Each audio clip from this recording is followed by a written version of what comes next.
Hello. Welcome to the Exatos.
So I went to this place called the Saxony Swiss State Park, and there's just these cool rock formations everywhere. It just felt like I don't know. It was pretty based.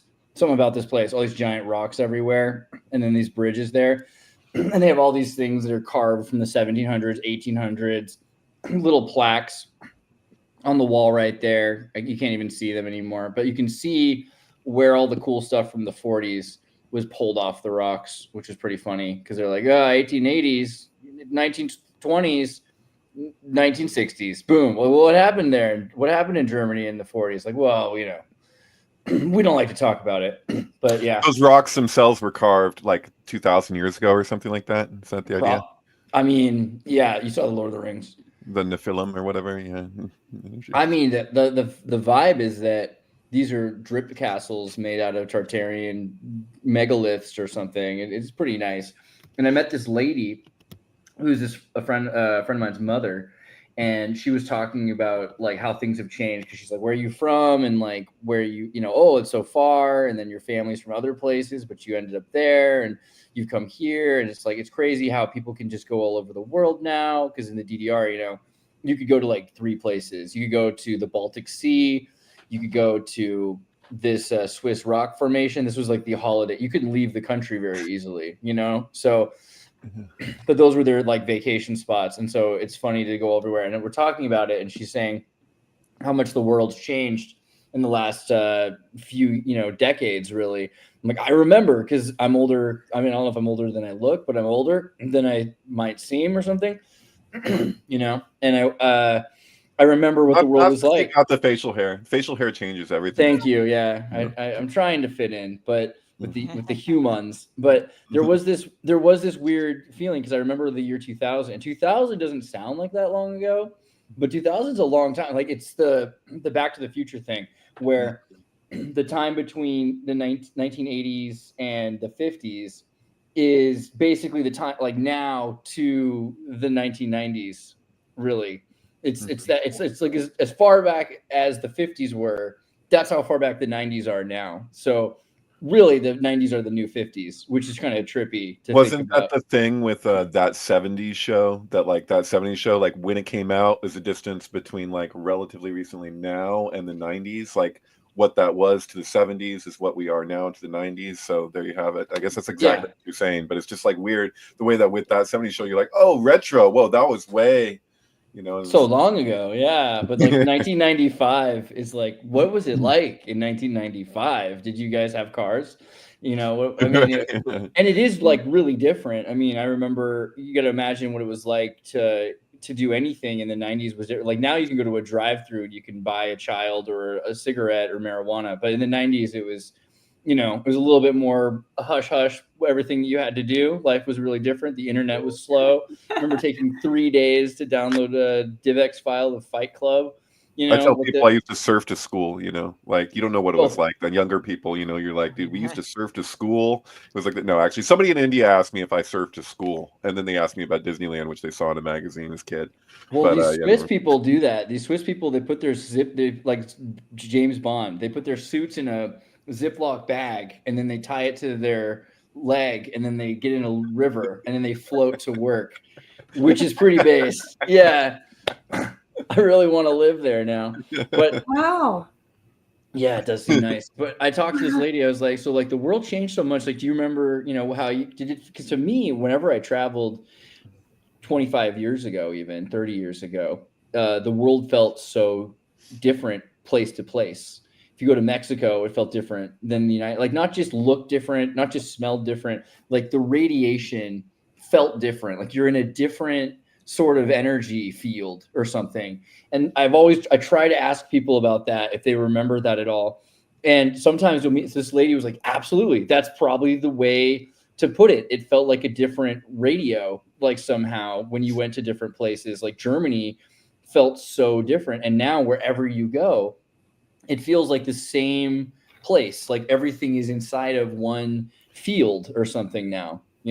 Why don't we have advertisements in the United States for Clear Channel? Like you'll literally see Clear Channel billboards in I saw them in Scandinavia, like huge billboards for Clear Channel, just advertising it because they basically own for all intents and purposes.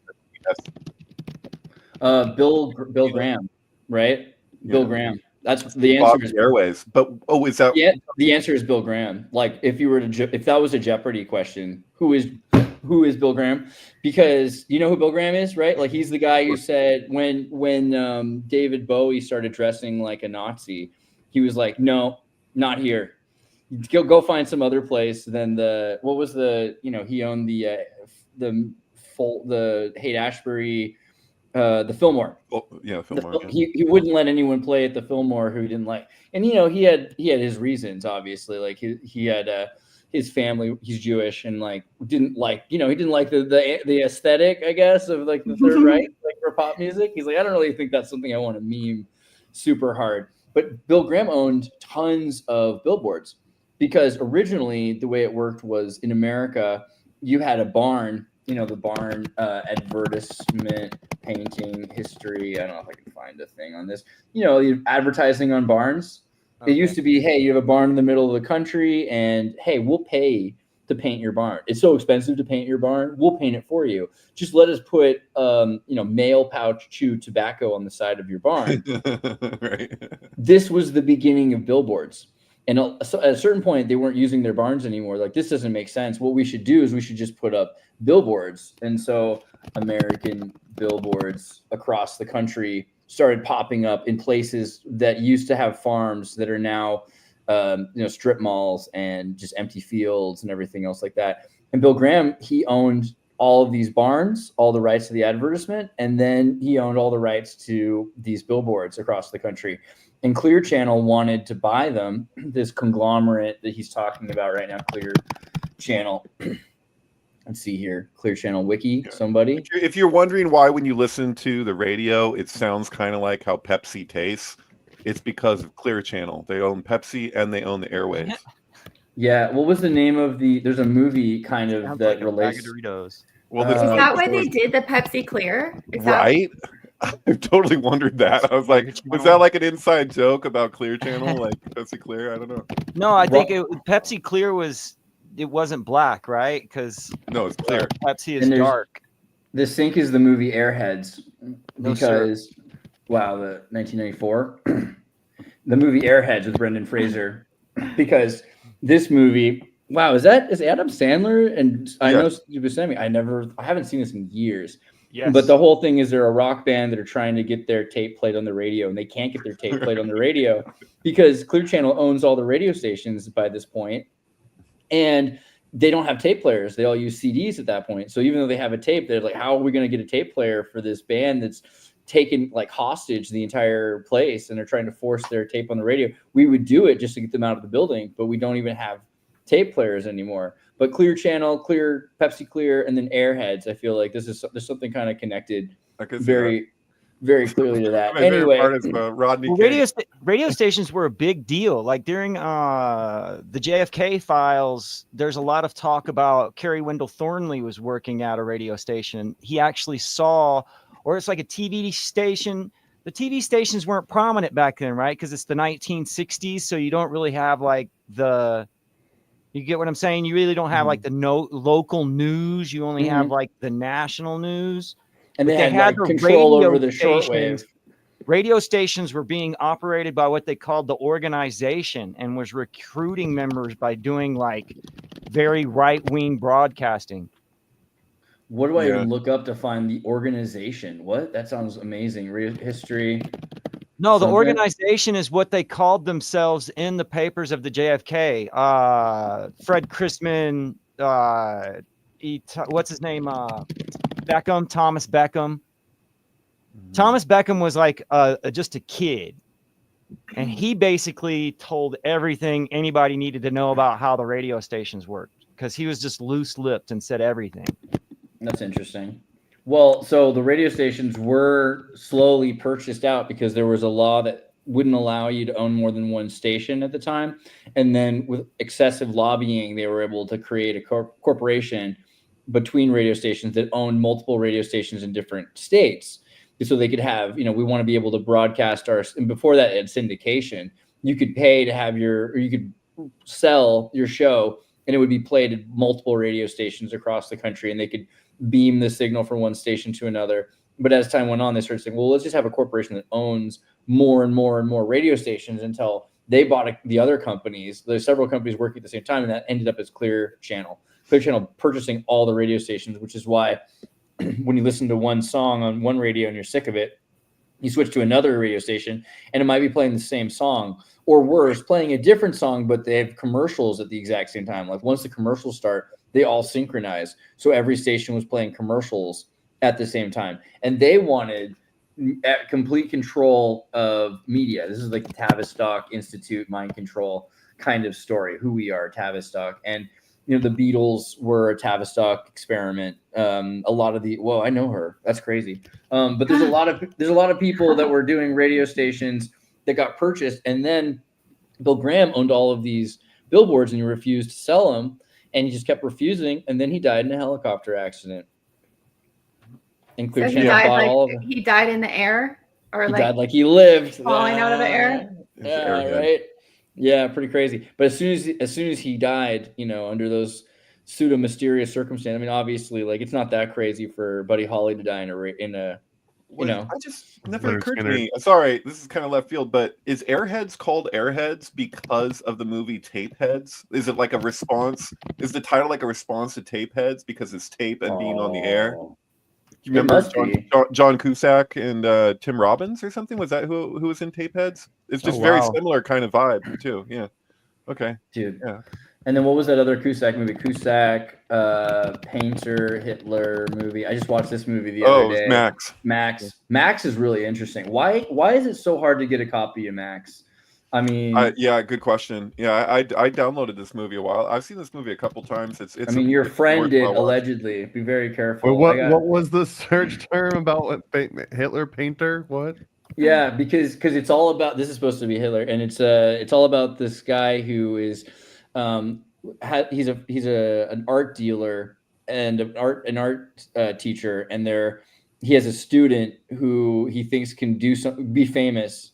And that he's a great painter, but he needs to change the way he paints, basically. And it's all about Hitler, the painter. Yeah, this is the thing. This is why, when Elon Musk was going around with that tech support shirt, he's like, I'm tech support, it's because this guy is tech support in Vanilla Sky, and he's also Hitler. It was just another dog whistle. Just kidding. No, but there might be something. Yeah, he was tech support. I forgot. I didn't recognize him. Tech support. There's this new religion called the Mahdi religion of peace. Have you heard about this thing? The Mahdi vision thing, Mahdi's manifesto. This is this weird new kind of, he thinks he's the Mahdi, like the prophet of Islam, essentially. He thinks he's the next prophet. And I was digging. Once again, how does he spell prophet? Anyway, Right. Well, I was digging. Students. I was digging into him because, well, you know, I wanted to know like what is the, you know, because I'm a big fan of cults, and I thought this could be probably be a cool thing. Already, it seems that there's too much reading involved. Well, That's a lot of books in those pictures, man. Yeah, he does have a lot of books. give me Heaven's Gate again, applesauce and sneakers. Like that's a he culture I likes can big get books, behind. and he cannot lie. You know. Luckily, they have a YouTube channel, and they, you know, you can watch hours and hours of them talking to these kind of pseudo Muslim Scientologists who are, you know, promoting this new religion. And I'm not saying that they're bad, because actually a lot of the stuff they said I liked. I probably want to reach out to them and do an interview with them a little bit more to see what their religion's about, because, you know, whenever people are being oppressed around the world, and like the Middle East has a very different idea of religious freedom than the rest of the world does. So a number of their followers have been like arrested, killed. There's like a kid that was, you know, already killed for being a part of this religion. They seem pretty interesting, but let me see if I can find the front video. Is this the one where he's talking? There's this weird, like them with speeches and stuff. They all wear beanies instead of turbans, and it's kind of a futuristic. Is that religion. what Ben Shapiro's trying to do? Is there some secret thing about the black beanie? Is that like, is there something else to that? I mean, the other thing is, look at how weird they're like. It's cool. Don't get me wrong. Like he's on a podium. The angles that I've seen. You're reminding me of Max, though. You remember Max before it all blows up? Yeah. Wow. That angle right there is very dictator. I mean, again, it's beautiful. It's a great aesthetic. So I wanted to know more about him, and apparently, aesthetic, he says. Isn't that what's happening though? That the aesthetic of dictator is mattering more than the specifics around what a dictator technically is. Look at the smoke machine in the background too.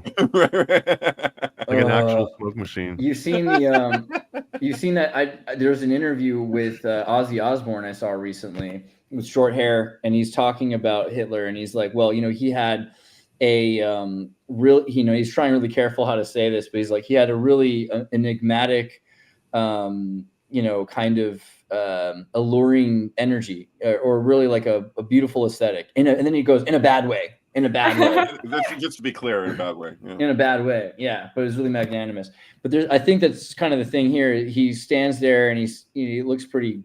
I mean, it's impressive, and all these people He that are looks like Assassin's Creed.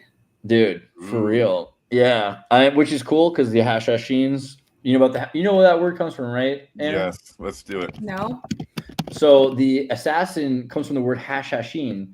Let's see, hash. There you go, hash right there.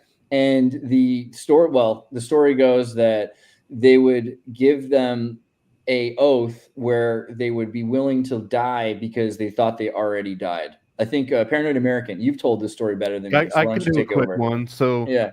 They would usually drug young military age males, so like 14-year-olds kind of age, 14 to 17. They would drug like them 1,000 years ago. Hashish, and they would basically just pass out. They would slip some hashish in some sort of form. Once you eat this wad of butter that's soaked in hash, so it's this insanely potent edible. That's like maybe 10 or 20 times more powerful than any edible you can buy in California. Yeah. Like serious. And then they would pass out, get dragged into this hollowed out mountain by this guy called the Man in the Mountain that had all his little minions. But you would come to, and they had fabricated this completely artificial environment inside the mountain that looked like rivers of literal milk and honey and trees that were growing all sorts of fruits from all over the world. And like naked virgins would show up. Yeah, and like pretty good lighting. And the way I heard it was that to get to this place, first they'd have you put on all of your armor, eat this thing, and you're marching up a hill. So you're hyperventilating, carrying heavy stuff before you pass out. So you're like, oh my God. And you're starting to get this crazy dizziness as you're reaching the plateau. And then you wake up in this place. The first time I was told about this was from my rabbi when I was playing. We were on our way somewhere, and I was playing the Charlotte Gainsbourg song, something of the Assassins. It's a great song, by the way. And I believe that the music video is all shot in Big Sur, but that's irrelevant. But anyway, yeah, she's referencing something Big here, and I didn't get the reference. And I was like, what did she say with the Assassins say hallelujah? It doesn't take a miracle to bring your heart back from the dead or whatever. And I was like, I he's like, oh, he just went off the same thing with the assassin thing. And I was like, Well, really, hash? Like that's where the term, like what the frick? Hashashin? Yeah. Well, the point was that once they tell them like, hey, you've died, this is your heaven. Look at all this cool stuff around. There's your You're already proof. dead. But we're going to send you back into life. We're going to restore your life. And the only way you can come back here to this literal heaven that you now know exists is that you have to do this one thing and make this like your life's mission. And then they would have them go and take out some political, you know, religious figurehead. And the thing was supposed to remove all fear because they're already dead. They've already seen heaven. They already know they got like Charlie's golden ticket and they know the way back. So as long as they do this one thing, and if they don't do that thing, then they don't get to return back to this heaven. So that was Isn't that like the essence of like organized religion versus like what's true spirituality or whatever? Is this idea that when there is a plausible explanation, when there's a logical explanation for something, but you go to the fantastical or the, you know, like the supernatural, but they don't give you a taste. Like, it would be different if you know, when you go and get your first communion, they give you like some actual mushrooms or something, and they're like, this was God the whole time, and then that's you again. That's what I'm pronouncing it wrong, but that's what non-Crowley Baba did. Was they got LSD from Westerners, and then they would give it to other visiting Westerners and tell them, convince them that it was Shakti pot. So they thought that they were having this divine, you know, experience, and then they're just like, they end up just working their asses off for years at the ashram because of this mystical experience that they had. This is what I'm about. Yeah, that's what I want to go. That's what I want to do. Return to innocence. Hey, no. Well, I mean, in fairness, every single person, and I don't know if every single person, but like we've had an overwhelming amount of stories of people who have had like natural deaths, right? And had the NDE experience and then came back and was like, oh my God, it was amazing. Like, that's what I'm confused about, because I kind of thought that they would like just actually kill them and then bring it back real quick and be like, see, there's more to this life, or there's more beyond the veil. Supposedly that's what baptism used to be, right? It's like baptism. Like 11, to hold them down for a minute, you know. Yeah. This is like 12th century, I believe.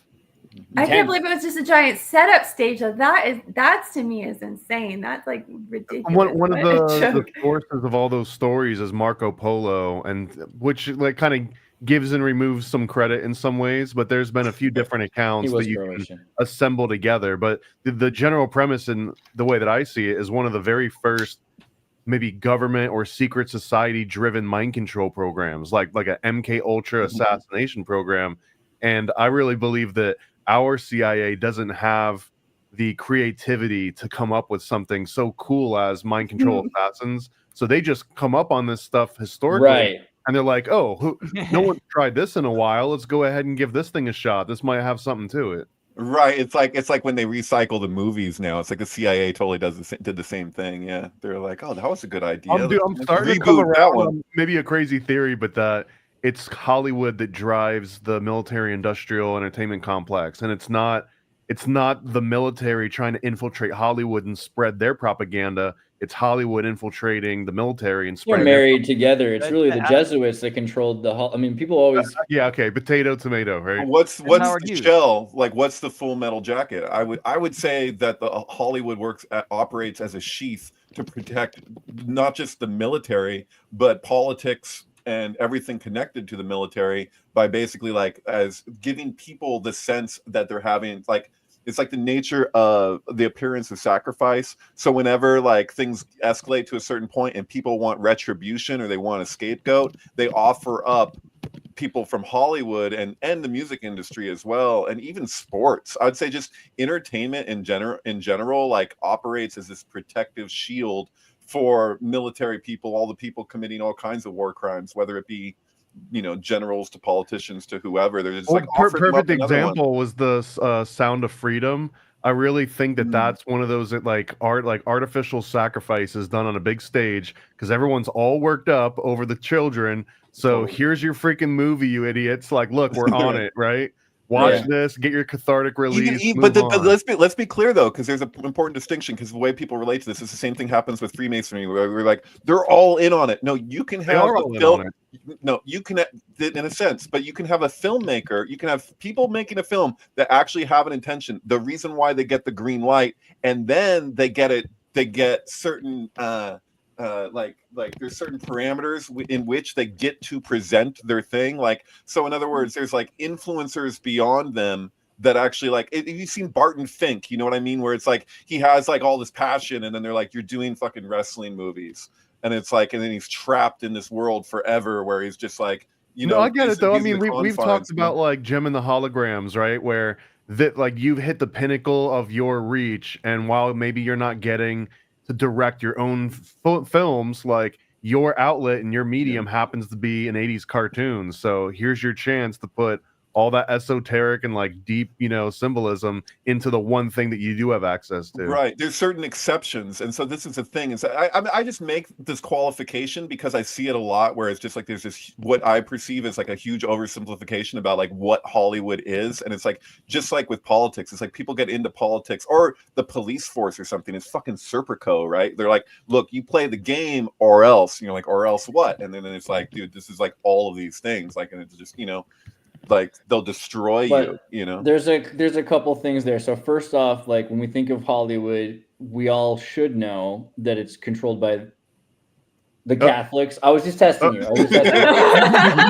Because the Catholics did this thing. If there was this movie with Jack Benny, I remember seeing You Can Change the World, 1952. It came out after the war, but it has Father, what's his name? Father James Keller. That's it. And so Jack Benny, all of your big radio and Hollywood stars are in this room. Bob Hope, they're all there together, and they meet this kind of like pale priest, clearly a Jesuit, who's associated with Boys Town, which, as you might know from Conspiracy of Silence, right? Yeah, there's a lot of stories. He's a good one. Just to be clear. Well, allegedly, Father Finnegan or whoever originally started it. Flanagan, Define good one, because it's like that movie America Ultra, Okay, so good one meaning that, at least in my own research, trying to dig up all of like the dirt on the Jonestown scandal, it seems like, or Jonestown, Boys Town. It seems that the original founding of Boys Town was done in an altruistic way, and I couldn't find dirt on the one particular on Flanagan that it started with. There's lots of praise on Flanagan. No, the dirt was Mickey Rooney putting on blackface and running around like an imbecile. Doing the Big Apple, yeah, absolutely. And they ran out of money. That's basically just all of a sudden it became a money sink, and that's when Lawrence King was hired to come in and turn it around and make it a profitable endeavor. So as soon as Lawrence King inherits Boys Town and running it like a corporation, that's essentially when like the whole dark stories come out of it. So I want to see more of like what they. Okay, so I just know the film and I know the story of He's Not Heavy, He's My Brother, and the song that goes along with it. Oh, interesting. But like it was Newt Gingrich, I believe, or was it Bob Dole? Oh shit, I can't remember who. Starwhackers. It was either Newt Gingrich or Bob Dole that like came out talking about what we needed more, like things like Boys Town. And then were they holding the pen or not? Boys Town is racist because there's a scene in the movie, whatever. But I really like the thing that they did with the boxing. Like, I think that that's healthy. I think that that's good for like people have a dispute. Boys have a dispute, and they're like, "You're going to settle this in the ring." And everyone gets to watch the boys settle their dispute in the ring. Like, it's kind of cool. You know what I mean? Like, I don't know, man. You ever heard the Elon School or like a whole bunch of these other like aggression therapy right? schools? They were like Carnegie Mellon used to be a boxer. All of these scrappers that became like the most wealthy people in America, they were all like foundling orphans, a lot of them, or they came from bastard royal families. They weren't rich, they were poor. And they beat each other's faces. That's how they became. But you put on gloves. That's the point. It's like you're not gonna. This isn't a street brawl. And the way the way they go about it. Like, you should watch the scene in Boys Town, like with the boxing. Like, I don't know if it was really completely like that, but if it Tom Cruise and Cocktail, Flanagan, good tie right there. That's important. Yeah, Flanagan, because they're doing a franchise across the country, and then all he wants to do is make those little umbrellas. Cocktails and Dreams. And wasn't the big one of the like I have the soundtrack? Wasn't the big thing in Cocktail was Don't Worry, Be Happy, right? And then it was like the guy, what's his name? The guy who did Don't Worry, Be Happy was asked by Bobby McFerrin. Bobby McFerrin, the fish, little fish asked by George Bush Sr. if he could use his song as his campaign song, like what Bill Clinton ended up doing with "Don't Stop Thinking About Tomorrow" from Fleetwood Mac, and he was like, "I didn't write this song for you." and it was just like this whole like. But it takes you right back to that. Remember the days of old? Don't worry, be happy. The big mouth Billy Fest. Dude, my grandparents used to pump Bobby McFerrin through like their house when I was growing up, so it's like the most nostalgic music ever for me. I have a strong memory as well. Well, so and how many times did we bomb the Vatican? Because I think that's the point to this also. Do you know about this? Because we always think about the bombs in the war, and we bombed a bunch of places, but we bombed the Vatican twice. And I think it was, let's see, where is that? Bombing of Rome. There you go. Rome and Vatican City bombed in 43 and 44, maybe more than twice, at least twice. And the city was liberated by the Allies June 4th, 1944. Pope Pius, initially unsuccessful in attempting to have Rome declared an open city, right? And this was because you've got the Vatican during World War II, the Vatican in the Holocaust. You've seen all this. Basically, the Catholic Church was allegedly neutral, but made a treaty with the Reich to create the new Holy Roman Empire, because Germany was considered the Holy Roman Empire before it was Germany or Prussia, right? And they wanted the Third Reich, the Third Empire, to be a reference to Rome, and then the Holy Roman Empire, and then the German Socialist Workers' Empire. And he also claimed to be like Sultan because he went to Istanbul. So he had this idea of being Mehmet II. So the Catholic Church had to make a deal with him, but then the Allies started bombing them. And eventually they made a deal with, I think, Donovan, right? Who is it? We'll go back here a second here. Oh Not that Donovan. We went so deep in this a second ago. The Pope go to bars anymore because he'd rather get bombed at home. William Donovan of the OSS, which became, Irish car bombs, huh? Oh yeah, which are good, Like tremendous a very drink. You can get it at Flanagan's. Actually, they sell the car bomb.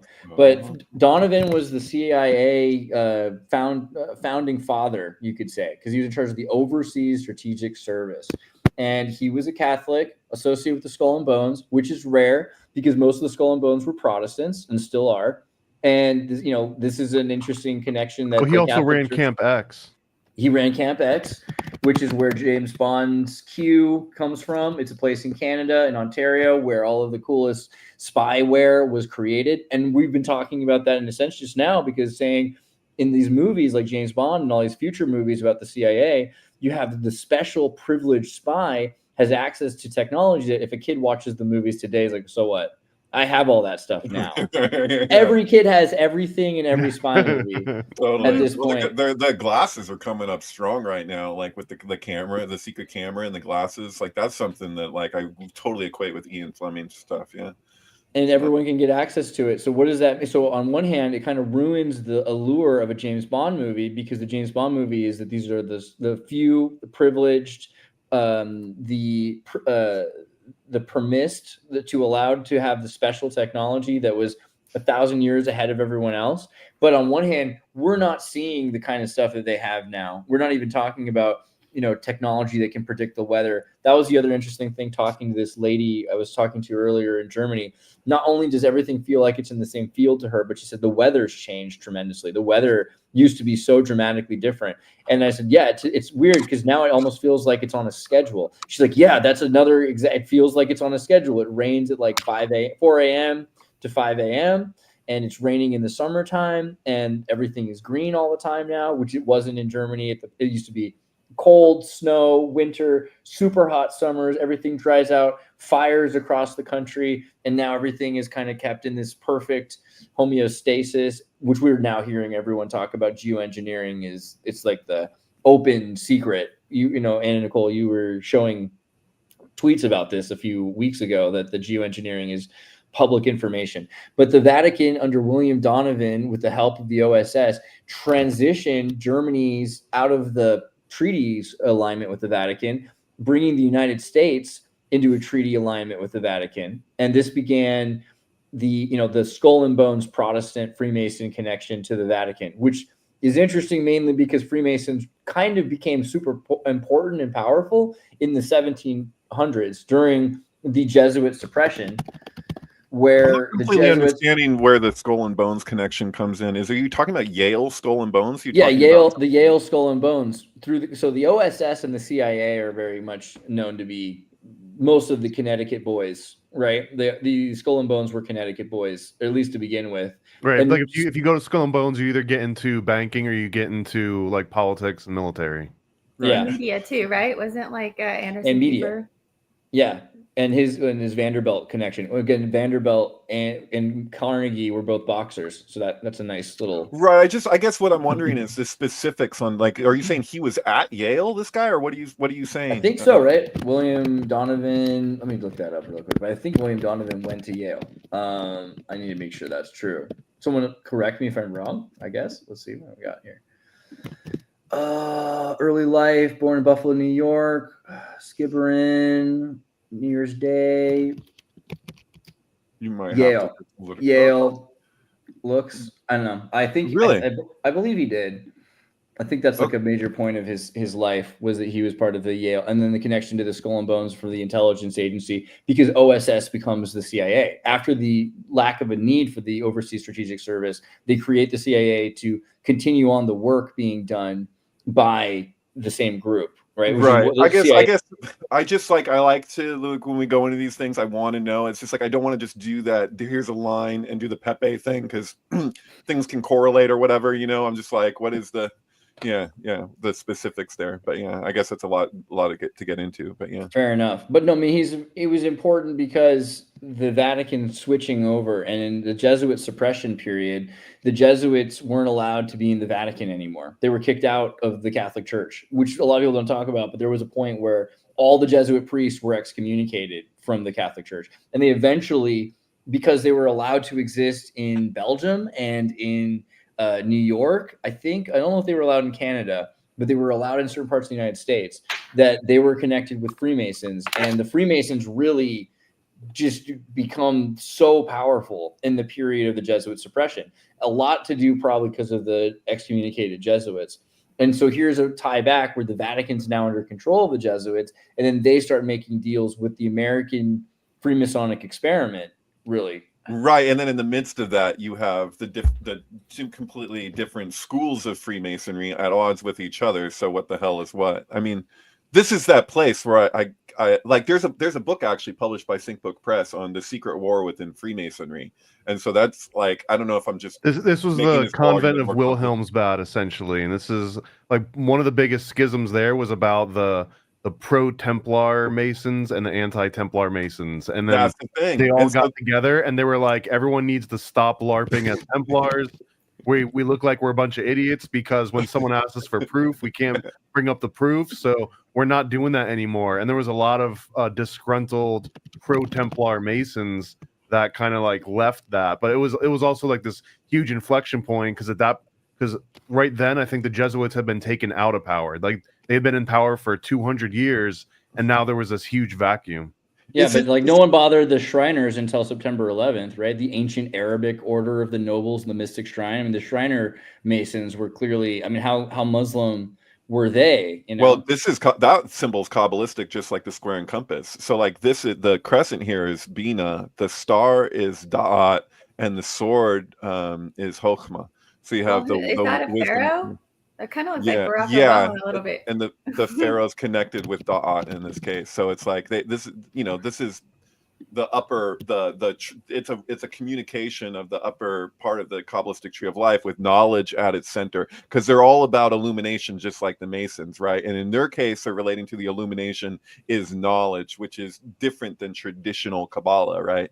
So like, in fact, that's something I go over a lot in the show, but the distinction between wisdom and understanding versus knowledge, which in this case, we're not even like, those words in English kind of fall short of what's actually communicated there. That's one of those weird things when you get into like certain ancient philosophical stuff, you'll find words that there is actually no real equivalent of in English. So they'll be drawing distinctions that our language like fails at. And so like, because I see when I discussed this like a few weeks ago, people in the comments were like, wait, wisdom and knowledge are different. And it's like, well, yeah, but to Freemasons, like kind of mainstream Freemasons, if there's such a thing, like they don't care about that. Like, knowledge is illumination. Like, their mission is to illuminate humanity with knowledge. Whereas you're like, isn't that the fall in the first place? Is like the relating to knowledge in an ego sense of accumulating information. And that's where you see all the fucking bickering throughout. If you look at social media, that's like the main, you know, emphasis of it all. It's like, you didn't know that, you freaking idiot, you didn't know that. It's like, there's a difference between ignoring something that you know better versus just not having been exposed to it. Like, not having been exposed to something should just be cause of, oh, somebody showed you something new, like, cool. Like, I would love to live in a society, that's my utopia, is where like there's no hang up around not knowing something, whereas the hang up exists in knowing something but acting against that better knowledge. You know, you're literally in the worst state in the entire country to live that way. Yeah, it's true. Tell me about it. The Freemasons, though, also because the Janissaries, right? So during the Ottoman period, the Janissaries were like a tax you pay as your sons would be taken to become soldiers. They'd be raised and educated by the Ottoman Muslims, but you would end up being, you could still be Christian. They weren't going to turn you into a Muslim because then you wouldn't have to pay the jizya tax. You know, everyone who wasn't a Muslim had to pay the jizya tax. So being a Muslim would have been less taxes. So they just had them as essentially like Christian Muslims, Mazarabs, that were most of your kids would come back from college all woke and Muslim. That was kind of the party like that at the time. The more things change, right? They were called Janissaries, and Janissaries are interesting just because of that, like the idea maybe the Freemason, Janus, right? Maybe there's something to that idea that having the two faces, the two ways of looking at the same thing, something like that. Did you want to talk about Starwhackers? On Donovan too, just really quick, since we were talking about the Hashashins before, one of the early experiments that predates MK Ultra, but I think it was on the tail end of Bluebird that Donovan was directly involved in, and it was military recruits that were being given drugs unwittingly, and their names were called Donovan's Dreamers because they were giving them so much hashish and I think in a mixture of mescaline. And that was one of the earlier, like before they even had a word for hippies and like druggies, it was Donovan's Dreamers. And we're talking about William Donovan. That's a good point. And you know what? This was kind of the basis of them wanting to give it to, like, they looked at those experiments and wanted to, like, let's get the public on this stuff because they'll just be distracted and we can do whatever we want. Because when they gave it to those soldiers, they were just like busy climbing trees and stuff. They were just like, oh, they'll just be in their own world and we can do whatever we want. That was, I guess, the that's argument something that Andres was saying a little while ago too about the military shows up and like, look at all this cool spyware, and the kids are like, whatever, I've got an Xbox, I already know how all this stuff works better than you do. But what the military does give you is they give you, one is that there's like an ethical barrier that just drops. Like, I don't have to worry about the ethics as long as I was given the power to do this and they said it was okay. And the other one is scale. Like, even if you wanted to and didn't have the ethical barrier, you're never going to get the scale to apply something that the military could. So those are two things that they will always have that will never cross into the public. Wait, mescaline wasn't synthesized until 1919. But you could still, like, cactus were still available. Have you ever had a cactus fall on your foot and you can't feel it? Yeah, in the mid 1800s, they were doing mail order. You could order mescaline mail order up until I think like the late 1880s. And then it started getting a really negative stigma as like the devil's weed or like the Indians Satan weed. You don't have to synthesize it. You just have to. You just take. No, because it's not. Like, it's a synthesized. Like it's synthesized peyote is what I'm saying. Like peyote wasn't really isolated until 1897. Mescaline was first synthesized in 1919. It's a manufactured drug. It's not a natural one. Well, no, not necessarily. It's peyote. Yes. That's all it is. It's synthesized peyote is what mescaline. San Pedro, but you realize, like, to make San Pedro, you take the green, you dethorn it. I'll give you the process here. You dethorn it, then you. It's like Hunter Biden in the new interview. I don't want to tell you how to make crack. Here's how you make crack. No, but this is actually legal where I live. So, but the point is that you actually you freeze it. You can freeze it. This helps if you break it apart, make it kind of like a shrapnel. Point is that you want to boil it, but you can't burn it at all while boiling it, which means you need constant movement. So you have to move the liquid, and then it reaches a viscosity that's kind of like that of maple syrup. If you drink that directly, I think it tastes like ayahuasca because it's super super bitter. Though In I've had people Minecraft. argue with me on that, although I've tasted both and they seem similar to me. But the point is you can take it that way and you will get high, and like, you know, but it's If really you can- hard if to you like can OD stomach it, yeah. on that kind. If you can stomach it, because and you might puke and you may not. You know, it could go either way. You might have a hard time just swallowing it because it tastes awful. It's really hard to like take too much that way. Whereas what you're describing, if you take it a step further, which it still requires that initial step, by the way, but if you take it a step further after that and you synthesize it, it's much easier to OD on, to take too much, you know, because it's like LSD. You're dealing with large, But if you just take it in a natural form, you know, you can go to town, and it'll be almost impossible to take too much. It's kind of like ODing on weed. Like, it's like good luck. Also, it's such a feel-good substance that it's like almost impossible to imagine actually having a bad trip. LSD, like LSD 25, is far more similar to mescaline from San Pedro than it is what most people call LSD today. Like what most people call LSD today is actually just various research chemicals. It's very rare to come across like yeah. But so the thing that's funny also is this idea that kids will laugh, you know, because if you remember The Enemy of the State, is that the one, which is the movie with Will Smith where they're following him around? And they show it where they're, and because Gene Hackman in the Great Conversation, or what's the movie? The Conversation, the Conversation, where they're spying on people all the time. Yeah. So they bring him in and they show, here's a guy who's just an average guy, and this average guy, he is, you know, maybe trouble in the long run. So they have Jack Black as the NSA kind of watching him from a van, and they replace his watch with a spy watch, and they replace his shoes with a spy shoe, and they put a microphone in his phone, right? Which is, in a way, they're saying, we're going to take all of your watches and replace all of your watches. We're going to take your phone and replace everyone's phone with a phone that has a microphone in it. We're going to have tracking devices installed on all of you. It's not so much about this one guy and this one. It's very strange to watch it today and think about it like, oh, this was a unique experience for a person to have total surveillance put on them. Whereas today we all have total surveillance. And to have a kid who's saying, hey, I have an Xbox. The U.S. military were making Xbox games that you could get for free as long as you gave them your address so they could call you all the time and try to recruit you. There were military games that were openly made by the U.S. Army. Now it's just certain financing and funding, but look back at arcade machines. They're all flight simulators. Like the Star Wars arcade game is teaching you. It's Project X with little monkeys. Yeah, with little what monkeys. You're describing, what was being described earlier was reminding me of Leo Zagami on, I think it was Project Camelot, where he was going off about how, I like the way he says it, I can't do it justice, but he's like, everyone's distracted by their little gadgets and their gizmos, you know, the way he said it. Like, he was just like, they're, you know, but we have our own version of what they have, but ours is lesser. So like, and there used to be something people would say about the CIA is, oh, they're always 30 years ahead or whatever amount of time, you know, like in terms of their technology and what they're capable of. But we have some lesser version. They're like, go ahead, play with that.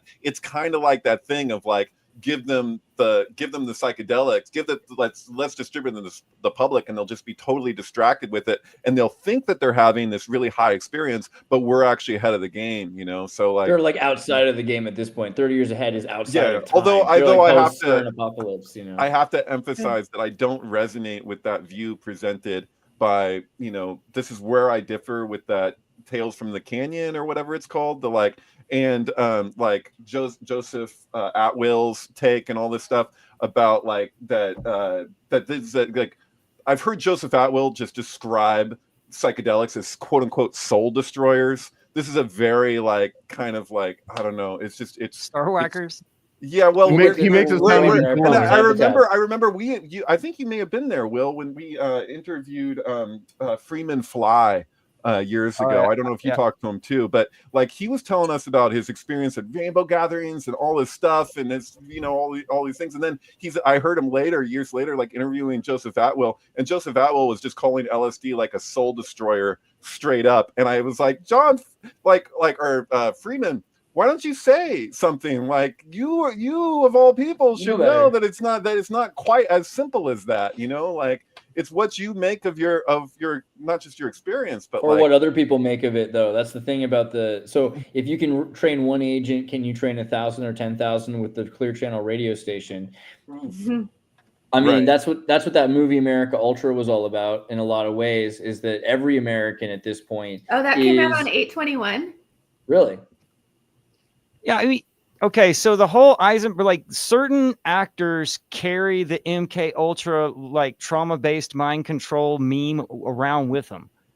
So like with like Kevin Spacey, you know, and the whole Menusteric goats where they're using acid to mind control people. K-Pax with Bluebird hysteria. K-Pax. Well, it also with Eisenberg because he's the voice for Rio, the Bluebird. Do you get what I'm saying? So it follows him around too. Yeah. And it does like George Clooney's a good one, like the whole Monarch butterfly. He's like an assassin that is like a secret sale that's triggered, so to speak, by mind control. But yeah, so all these kids who think they're Xbox and they're like, whatever, I have all that stuff. They're like, yeah, we got you all of the stuff. You're working for us. Everyone is working for them. It was essentially funded by InQtel at some level. Or another. Yeah. I mean, it has to do with UFOs though, because they supposedly got the idea for mind control from the reports of people who saw UFOs, because people were made to do things by the UFOs and their memories were wiped. They would have loss of time and stuff like that. And there's like, what's her name? DePolka or whatever, like the one chick who's on Joe Rogan all of the time has like narrowed it down to the basoganglia, which when people have partial lobotomies, they can still learn task and not remember doing the task.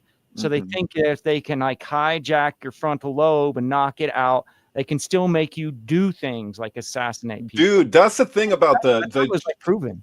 What's his name? Something Holmes, the guy who shot up the theater. James Holmes, his science presentation. We've talked about it before, but like, watch the James Holmes listeners. Yeah, watch the James Holmes science presentation. 100%. And listen closely to what he's actually describing. Yeah, that's what he's talking about. 100% is like being able to do that to people. Like it's nuts, man, because all of that stuff's related to JFK.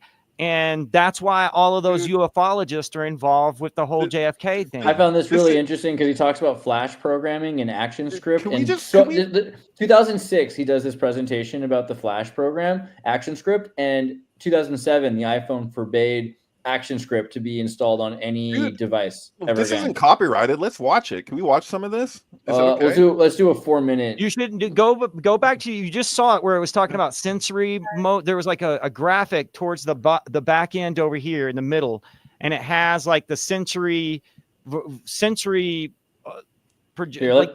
short. Further. Yeah. You guys are pretty smart. I want to hear your take, and I want to hear your take. Really? Specifically okay. Yeah. Well, the lab I work in is the Computational Neurobiology Lab, or CNL for short. Just like, again, because if anyone doesn't know who we're talking about, James Holmes is this guy. This is the crazy. You guys, everyone remembers this picture in the Joker at Aurora. Because there were 3 or 4 important people involved with Channing Tatum. What was the name of the girl with the WikiLeaks? Channing, Kelsey Mandler, something like. We're not seeing whatever else you're pulling up. Chelsea, yeah, sorry, that's true. You're not. Okay, so just really quickly, the Batman shooting, Chelsea Manning, who was this military person at one point, was snuck out of the I forget which base it is, I'm sorry, but a DVD marked Metallica. Basically, it was a way that they snuck out all this footage of people being shot from satellite footage, and looking down with these helicopters and these from like super machine guns, just digging graves. Like people are walking down the street and then they just shoot them and shoot so hard with armor-piercing bullets that they dig 6 feet deep holes, and the bodies are turned to metal jacket, pureed and put into these boxes here. So Chelsea Manning. Sorry, I'm saying that. Chelsea Manning. Yeah. Chelsea Manning, several of the people who were involved from that exact same base died in the Batman shooting, in the Aurora Batman shooting, right? Which is pretty interesting. Can I just add here that if you watch the Batman movie that had just come out, obviously, because it was playing in the theater, the last of the 3 Christopher Nolan Batmans, that there is a scene where there is a giant glowing sign that just reads Aurora. Who was in charge of putting that sign there? It wasn't freaking Christopher Nolan. The set designer of the three Batman films from Christopher Nolan was Nathan Crowley, who, in his own admission, is a blood relative of Aleister Crowley. He's done a photo series where he posed in depicting, like, imitating his great blood relative, Aleister Crowley. So this is the thing, though. I got, like, syntax wise, like, I tripped out on that giant glowing aurora sign, and I was like, who was in charge of that beyond Christopher Nolan? I see that the guy's name is Crowley, and I'm like, there's other Crowleys out there. There was the the guy who did whatever the guy who died under, was it suicide? Do you know about this, Thomas? People, the what was it? Gray State. The other girl. Anyway, I was like, is he related? And then I found two different interviews with this guy where he says that he wasn't allowed to talk about his blood relative Aleister Crowley growing up. So it just what are the chances that the guy who put that Aurora sign, and then there's the Aurora shooting, like it's so freaking weird. Hannah Montana, the movie, tells a story of a girl from her hometown of Crowley Corners, where she goes back and no one knows that she's Hannah Montana, so she's able to, like, live right. But my point is that there's a lot of Crowleys out there. What were the chances that the set designer is actually a blood relative of that specific Crowley? Like, that's freaking weird. But anyway, and they, like, I thought it was suspicious. That's how I stumbled on it. Like, there's never been another time that I've been like, who is the set director of this film? Because that's really, I've never done that in another circumstance. So yeah, I kind of. So I never saw the Hannah Montana movie. Did you guys see it? I've only seen it while playing Taylor Swift's album Over It, because I believe that Taylor Swift was the replacement. Every man has an excuse. Yeah, I saw it. Okay, I saw it.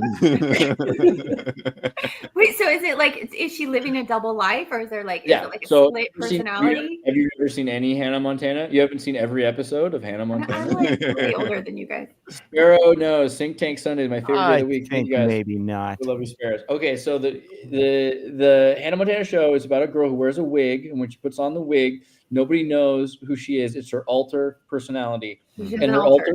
Yeah, and it's the thing of Hannah Montana, like, it's kind of Hannah-gram, this, like, backwards, forwards, like, never know where you're coming or going, all this mind control stuff. But she's famous when she puts on the wig, and when she's a normal girl, her parents still raise her like a normal world, but it switches her personality, and all of a sudden she's like not a secret agent who, like, kicks and karate chops, but is someone who is Gem in the Holograms level. She kind of controls. So the pop culture when Disney lost control of Miley Cyrus and she started twerking like crazy and all that, that was the same year that Taylor Swift entered the scene to be her replacement, basically. Right. And Taylor Swift all of a sudden had the room at the Rock and Roll and Taylor Swift is Hannah Montana in real life. Like, that's well, she does it too, right? She has, like, a whole bunch of different Taylors and split personalities, and that's like the whole back of, like, one of her albums is that foundation of Red or whatever. Yeah. Look what you did. The main thing she did too, it wasn't just, like, growing up, but that she had smoked salvia on some video that got leaked, and that was the official, like, real downfall where people were freaking out at Disney about it. Because at the time, everyone was Disney, and our studio did a lot of the ADR for Hannah Montana. But everything was collapsing for Disney's mind alters at that time. I mean, like, you had Delta program go crazy on Lindsay Lohan. She went Omega, and all of a sudden started just completely self-destructing. Well, basically, the only one who got out alive was her own mission. Like, she became a recruiter in her own mind, and she was going to start kidnapping kids and turning them into, like, her own personal army.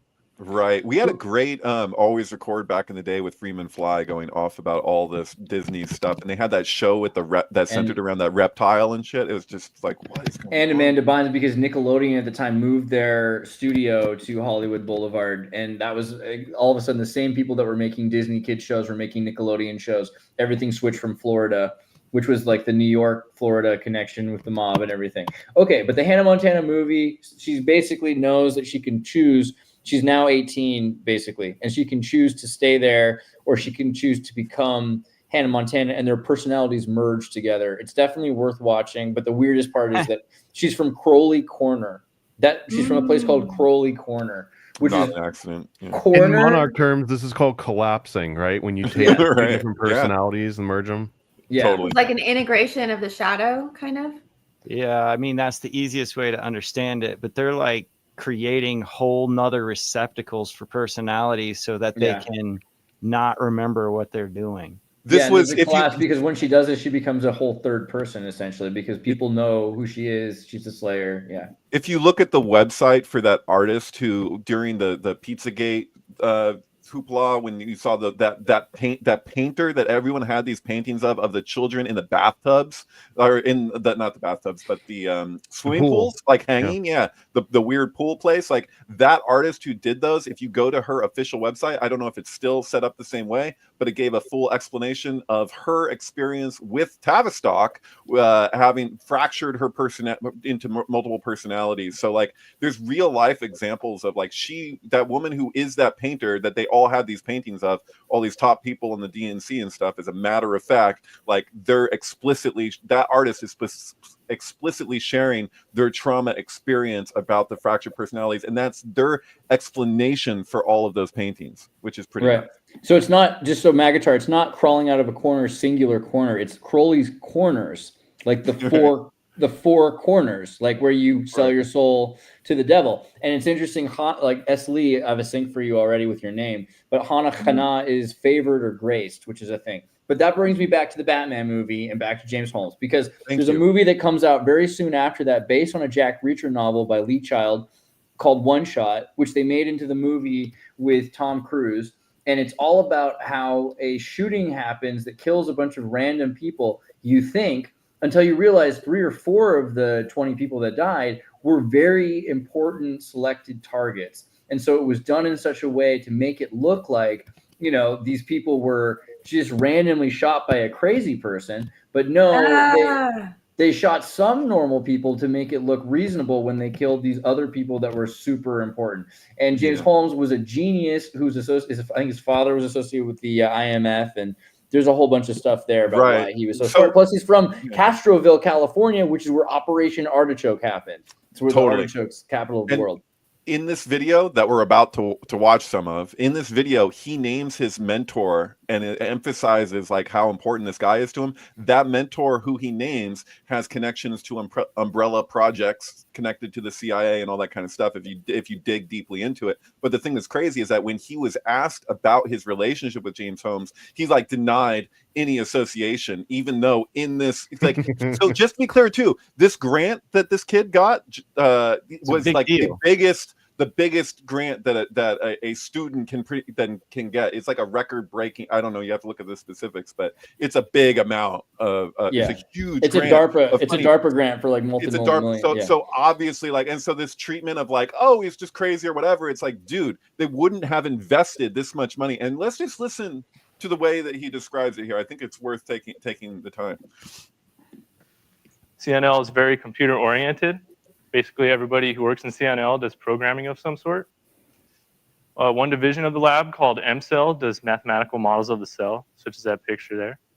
There's also computer simulations of hippocampal functions and neural network firings. And the knowledge that's gained is then made available to the public and the scientific community through the web. My mentor, John Jacobson, who works in CNL, is a philosophical type of guy. He's interested in how we perceive reality, specifically grapheme perception. And graphemes are basically just letters of the alphabet. Yeah, and he wants to know how graphemes are mediated in spatial frequency channels.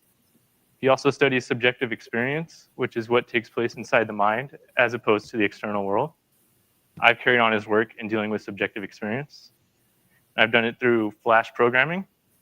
Flash is set up to make movies. There's a timeline, which is on the top there. And within the timeline, there are layers, and layers give the movie order and structure. And within the layers, there are frames, and text, images, and code can be placed in the frames to make the movie do things. And my main task was to write code. And I was writing code to show how our perception of causality can be tricked. And a major way humans learn is through action and effect relationships. And to simulate this on a computer, we have a key press as an action, and effect is the appearance of an image. And actions and effects have logical progressions through time.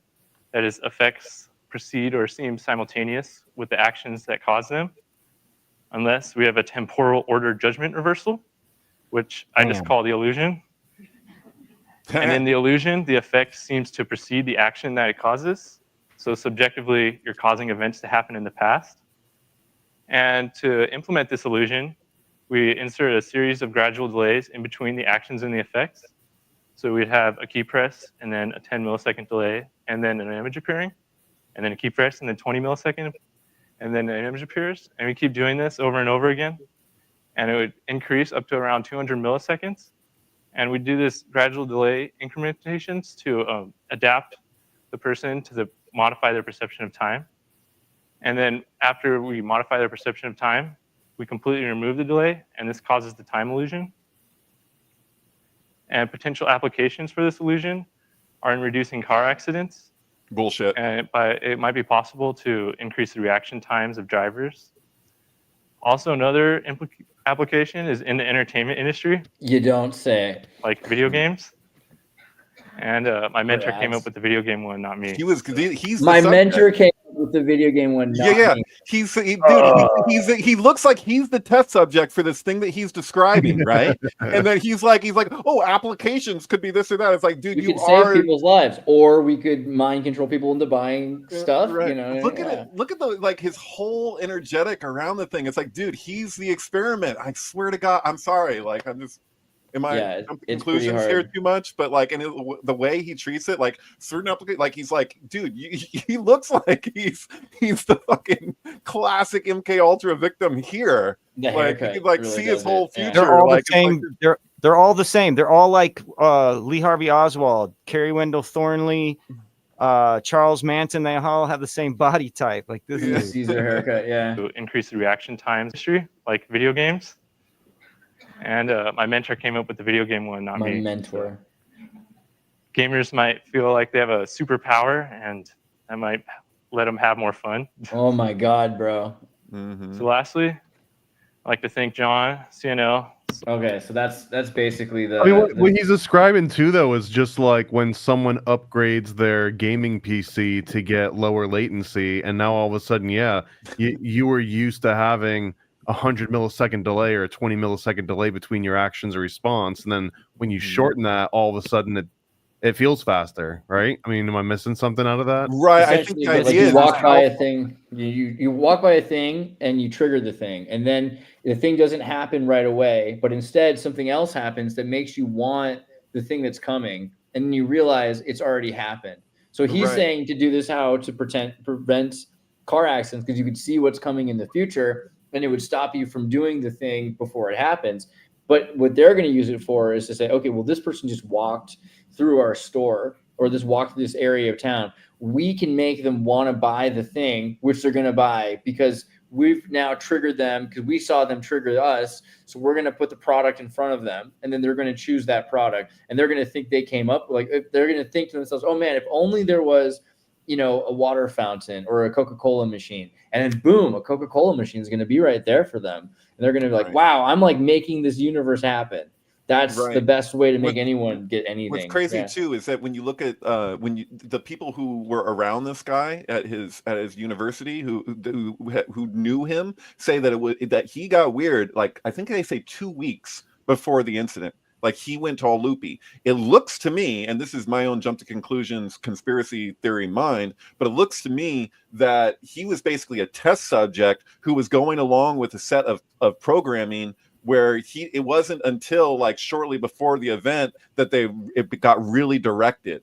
Like, so like it looks as though he experienced a genuine gap, like, and you can see this and like his reaction in the videos when you look at the actual police recordings of him in the room being questioned, where it's just like, it's not just, oh, like he's crazy. It looks like he has a definite like gap in his consciousness. Like he doesn't Mental know break. what the frick happened.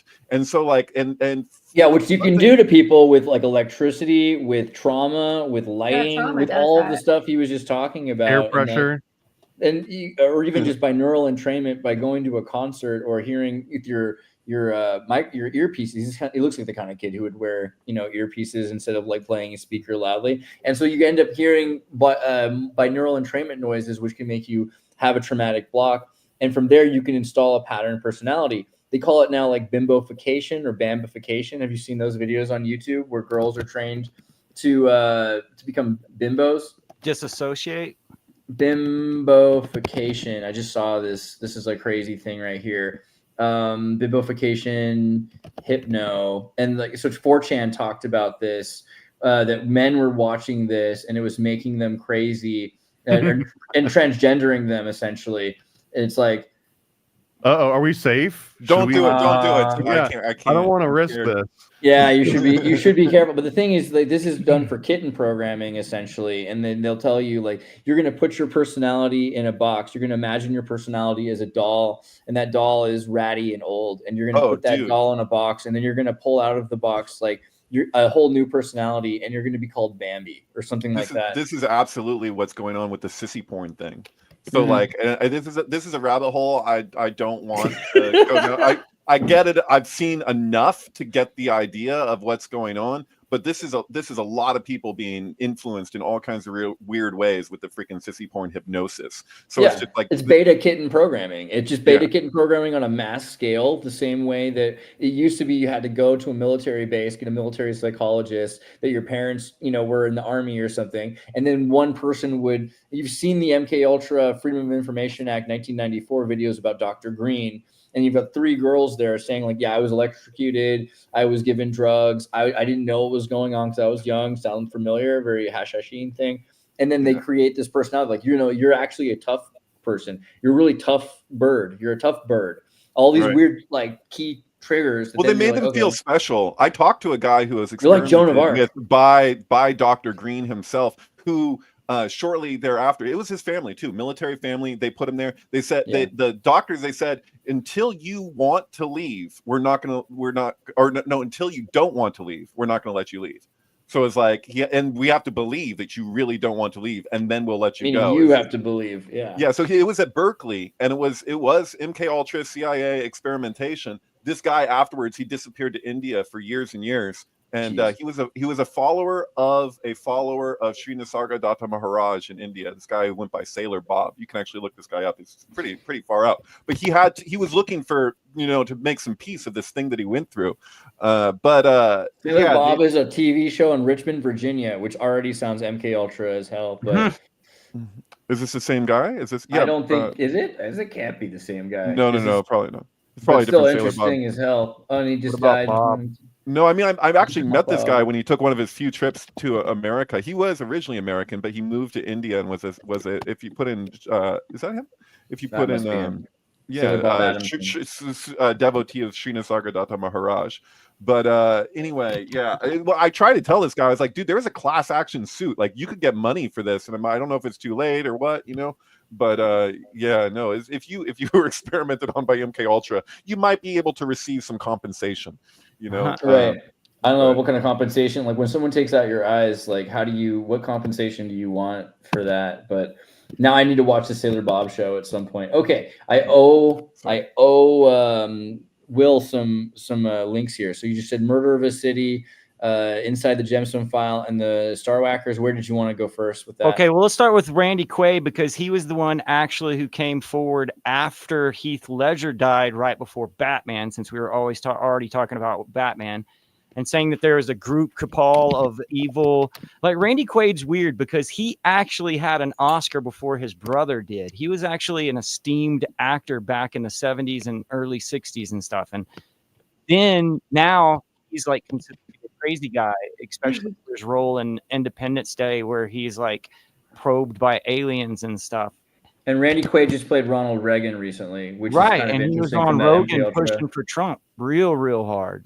Right. Yeah. That was pretty. He almost lost his house in the Palisades fire if he didn't actually lose his house. But yeah, keyword almost though. Yeah, but so then there was this guy was in Independence Day. Randy Quaid played in Independence Day as the MK Ultra victim who was abducted by aliens and sacrifices himself. Parents is the weirdest. I wonder if he believes that. Well, he said that was true. He came out later because he was caught for squatting in his house. Yeah, in like 2010, he was basically he ran to Canada and said that this cabal of like very Cannibals. influential people were whacking stars. He called them Starwhackers. He said that they had killed his friend Heath Ledger, and during the conversation, he starts crying. You seen this movie, Anna, The Parents, 1989, where this kid No. doesn't realize his parents are cannibals and they live in a taboo family and they are constantly forcing him to eat meat, and he was like, I don't know, I think I want to be a vegetarian. They're like, what? And it's very 50s, very conservative, very patriotic American family. The only trouble is that they're cannibals and they have to move town to town before they're caught eating meat, and they're forcing their son, they're training their son to be a cannibal because he's part of their taboo family. Right. I always thought this was a movie about just like a Jewish kid with a Christian family, basically. He's like, I always thought this was about the kid was gay. Bob something Baldwin. like that. 'Cause Yeah, the he's kid always was obsessed in the with closet. He's an It's awkward tripping like me out feeling about seeing it meat. like high definition because I'm so used to this on VHS. Watching this like when I was too young, I should have been watching it. Yeah, I remember seeing it on like satellite television on Dish or something like that in the early 2000s. So I always had a nice widescreen copy of this movie. But the Is it like Starwhackers got me. Yeah, go ahead. Sorry. Parasites or something? What makes them want to like perpetuate? They don't explain. cannibalism? The kid doesn't understand why. They're just like really weird, creepy parents that are kind of like that Six String Samurai movie. Skull and Bones. That's all it Skull- is. Yeah, they're Young Americans. They're patriots. They fight in every war for their right to quietly exist, and they clearly have been coming from family that have been doing this. A taboo family that's been doing this for maybe hundreds of generations. I mean, there's this study recently that majority of the American serial killers are related to Mayflower stock. Right? There's like a certain group of families that seem to be Really? into serial killing. Yeah, it's like really strange. But, we don't know for sure why. If it's a parasite, I don't think that they make it clear. They just show that these are, they're very different than other people. So they want to be seen as normal. Very like Patrick Bateman, American Psycho. I want to fit in kind of family. Tip And to this be square. Yeah, and they're very square. They're very 1950s square. I don't know. It's worth watching Parents from 1989. But you said Randy Quaid, Starwhackers. He actually pointed out he believes that they He said they killed David Carradine. He said, I believe that those actors were whacked. We believe there would be a malignant force in Hollywood that sacrifices stars. And then he ran to Canada and said that, yeah, that's why I was in Canada, is trying to run from Heath him. Ledger. Yeah. Wait, what was this thing that just happened with like Kill Bill that Elon Musk posted about Kill Bill, and then we had Kill Bill death, right? The bill. Well, we also had the death. We also had the Big Bill, which was the Trump Bill. Big Beautiful Bill. Right, so right, the right. Kill Bill was the bill. Yeah. Right. Well, that was the reference, right? And then we actually had a star from Kill Bill die like right afterwards. That's the timing. And then we just had the guy who imitated Hulk Hogan. He died. Madsen did die just recently. That's true. And then Hulk Hogan himself died like 2 weeks. I think it was 2 weeks later, or something like that, or within 2 weeks. How did that go? Oh, did you talk about this? I didn't hear about that. Oh, I heard about Hulk. I mean, obviously, I heard about Hulk Hogan, but I didn't know that the guy. Right. So who's the guy who imitated Hulk Hogan, who was like famous for it? Like he was the number one. Oh, his name was like Randy Hogan. Yeah. Look up Randy Hogan. I'm pretty sure that's him. Randy Savage, Randy Hulk. No. Oh my God, dude. Like. I think it was Randy Hogan. Right? I think it's Randy. Yeah. It's not Randy Savage. No, but yeah. I put it. It's up in the chat, but I put it in the there it is. It's on Twitter.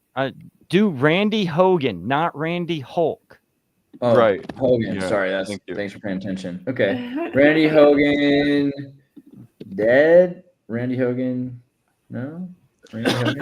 Did you guys know that Anna Nicole Smith's biological name was Vicki Lynn Hogan? Oh, really? No. Yeah. That's interesting. Yeah, so there these okay. And she took the name Smith of all names. Yeah, Nay Hogan. Wow. Crazy. Whoa. And this is kind of an interesting outstretched arm. I'm not saying it means anything, but that's an interesting archetypal correspondence, isn't it? Anna Nicole Smith and Hulk Hogan. Because the Gawker thing.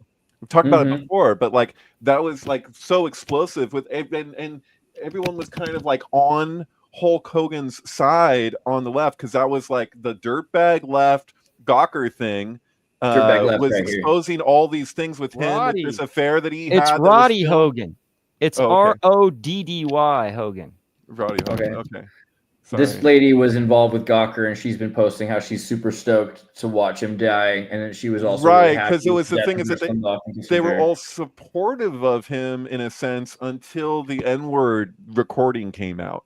So he said some ultra racist shit, and then all of a sudden it was like his whole, whatever people were trying to defend him, it was like, oh no, we can't do that anymore. So, and that was kind of like, yeah, he was one of the original like modern real cancel culture type people. I wouldn't say victims. Right. And you know how that ended up was Peter Thiel, who started Palantir, sued the hell out of Gawker and destroyed Gawker.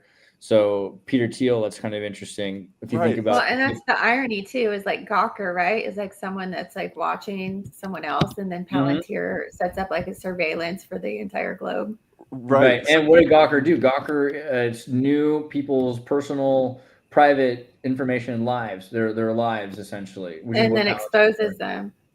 Right. So this August is 22nd, 8/22. And Peter Thiel, the reason he wanted to take down Gawker was because they had outed him for being gay. That's it. Which is like, I could have told you that. Come on, bro. Right. Like, so this is the thing, is that we have like Project Veritas, right? Like kind of like took the like continued on the same like directive that Gawker was, but it's like it just goes to show you that this like the political aisle shit, like it's like, dude, there's no like people are neurotic. Like I don't know, like people are what they are. Like they had this thing, and look at the timing of what happened with Gawker and Russell Brand. So like Russell Brand was like supposed to be so like he was kind of like that old like rock star thing, and the left had zero problem with him just being like however he was, and then he became like this ultimate like like he was scapegoated. So he was like super praised and then super scapegoated at this flip at the same time as Gawker was like, oh, we just are this way. And then it was like denying that they're that way. And then it was like, no, the right's really just that way. And then step in Project Veritas. I mean, my timing's a little weird there, but there's something to be said for this dramatic shift that took place with the dirtbag left versus like, we're the most virtuous ones or whatever. And all the virtue signaling, it's weird. So Randy, very, very, this is a great movie, by the way. The Last Detail. Yeah. Have you seen this? I don't think I have. No, The Last Detail. Tell me about it. With Jack Nicholson. Nicholson. Yeah. That's the thing. I was thinking it was Full Metal Jacket at first, but yeah, no, this is The Last Detail. Right. Yeah, they have to deliver Randy Quaid, who's basically like he's stolen a little bit of money in the military, so he's like a Navy guy, and he just like he took some money, and now they have to like deliver him, and they just go on this. It kind of reminds me of like that premise in One Flew Over the Cuckoo's Nest, where he like takes them out on the boat. When Jack Nicholson takes the guys out on the boat, it's kind of like they have their own trip, like they're not in Bruges. Yeah, no, it's so it's also this movie has a cameo from what's her name from SNL, Gilda Radner. It's like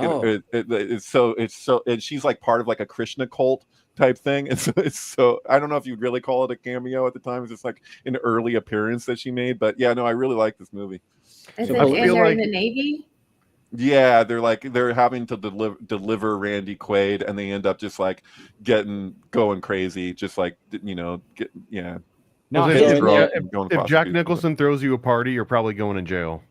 So the Starwhackers article says that this Rodriguez person is asking Quaid why they didn't show up for the Superior Court in California, Santa Barbara County trial, and they said, well, we didn't have to, and that there was reasons we didn't appear. We didn't know we were supposed to appear anyway, but it's because they're fearing for their safety. Quaid's fearing. He says, why do you think people are trying to kill you? And Quaid said, I have a fear. The fear because for the last 3 years and really for the last 20 years, I've been racketeered on. My finances have been decimated by a group of people such as my ex-attorney, my ex-business manager, and my estate planner specifically. And they've conspired together to co-opt my corporations, put in trustees without my knowledge. And so Rodriguez says, are they trying to kill you though? And Quaid says, yes. Well, I mean, they're not in a sense. They're going to come out and they're not going to come out and shoot me with a gun or anything like that. But the way they've manipulated the system, the courts have us falsely arrested to make it impossible for us to operate on a daily basis in the most basic way. Banking, owning a house, renting a car, renting a house. I can't. We cannot function. So Rodriguez says, so if I understand you correctly, it's not that you feel someone's going to kill you literally, it's that you feel they're trying to decimate you and take things away. He added, I feel if things keep going the way they are, we will be out. If things keep going the way they are and they don't do something to expose these people, my wife and I will be out on the street with nothing to eat. That's how bad it is. So Quayle says he feels the same people we believe killed David Carradine and Heath Ledger are out to kill him too. Well, there are Starwhackers, and there are people I know. Carradine was found dead in Bangkok. Do you believe they hanged him in Bangkok? Quaid says, yes, I believe they hanged him in Bangkok. I can't believe David would commit suicide. His wife recently came out and said she doesn't believe it either. So he goes on about Heath as an athlete. He played Australian football. He was robust. It's just to have 8 friends of mine who died mysteriously or had scandals surrounding their lives in recent years. That's what I'm talking about when I say starwhacking. It's not that they're necessarily trying to kill you or not trying to kill you. It's creating a scandal or mystery around a celebrity that discredits them or kills them. So, I mean, kind of interesting that he thinks that's what's going on in his life, for sure. Do you think that they know what they're getting into, though, when they, like, sign that contract or whatever? Like, when they make their Hollywood contract, isn't that kind of a known thing? Like, I don't think these kids completely a lot of these kids are like Midwest kids that grew up in like nice, like Protestant, like Presbyterian churches. I think that they're pretty basic people. They don't know how the world really works yet. Maybe more people do now, but I feel like even today, with all of the information and media that's out there to educate you, to warn you about what's happening, a lot of people are kind of, it's over their head what the world's really like. And so many people, I can't believe that someone would do that. I can't understand, because I myself couldn't do that. I have this weird humanity in me, so I can't imagine that people exist that don't have that humanity. That, you know, like the cannibal parents. Like, how are there people like that exist in our world, right? Can we watch the video of Randy Quaid with his wife where she's wearing the Rupert Oh my Murdoch God, mask? I was going to bring that up when she's wearing the mask. Like, he's just like behind her, just going at it, lifting her head up with Rupert Murdoch face too. It's so funny. Well, you know the name Randy means horny, right? Like that's yeah. That's He's the meaning of the name. Randy. Is this the one right here? Maybe. Yes. I mean, he put out a lot. Yes, probably. The eyes are pierced out of the thing there. Oh, but yeah, there's one where he's actually with his wife though, and she's wearing. Yeah, she's like actually wearing. Yeah. Oh, there we go. Did they already scrub it? Oh my God, They dude. may have scrubbed it, because there's a lot of different videos of this, you know, like versions of it or whatever. But there's just the one where he's like, maybe we can't show it because maybe he's literally having sex. I don't know. It's been a while. So I have it on my page. I quoted it and explained what the name Randy means in this matrix. So okay. If that Look at him. He looks super rabbi-esque there. Yeah. Oh man. Say, I don't remember his wife looking that hot. She does look pretty hot. No, this is a different. Even Rupert Murdoch with boobs is actually better than I ever expected, to be honest. I think that really, if he had boobs, it would really help him out a lot. Okay, then Murder of a City was something you brought up earlier. That's by Fred Chrisman, but it's by his radio name, John Gold, because he was part of they kind of like recruited teenagers who were kind of more inclined towards the right way of thinking into what they call the organization. But he's basically saying somebody's doing it to Tacoma, but he's the one doing it to Tacoma. That's how Chrisman usually worked. And Chrisman was cited and a bunch of other things like Amazing Stories. And of course, he did the Maury Island UFO hoax. What he seemed to have done was use pop culture as some sort of way to like hide the truth, so to speak. And he was associated to it was a propaganda war. It was like there were these ex-military propaganda guys who would come out and do UFO hoaxes or write in to like Amazing Stories saying that their UFO experiences were true. They were all tied up in New Orleans and the whole situation that the church committee studied on the assassination of JFK having to do with Oswald's visitation in New Orleans. Oswald was part of this group of guys who all had the control over, like, they were all ordained. They all had a key to a church. They all worked for the radio stations. It was wild. Interesting. Crazy. Somebody in the comments mentioned Hunter S. Thompson with the snuff film thing. I've read a lot of books by Hunter S. Thompson, but I can entertain any range of possibilities. So I actually sought out what the basis for that was, and I listened to an interview with the guy who from my understanding, like really propagated, was the initiator of that whole storyline. And I witnessed him in an audio recording in an interview get totally caught red-handed lying about something to do with former president. Was it Bush Senior or something, where he, like, the guy interviewing him, like, literally like tried to help him dig his way out of getting caught with the lie, and the guy didn't catch it at first, and it was just like, so the guy who initiated that snuff film idea completely like outed himself as a liar when it came to this other thing. So I really question anything else to do with that guy. My sense of Hunter S. Thompson, if you look at his history with the Hells Angels and all this stuff, like he was a whistleblower. It would actually, the Occam's razor for me makes more sense that as a kind of somebody who is really like rocking that boat, that there would be a strong incentive to attack him in that way, like his credibility and his whatever. Like, it just, if there was more, I'm open to there being more to it. Well, there's like a thread here, because the first time that I even heard that claim, it was in John DeCamp's book called The Franklin Cover-Up.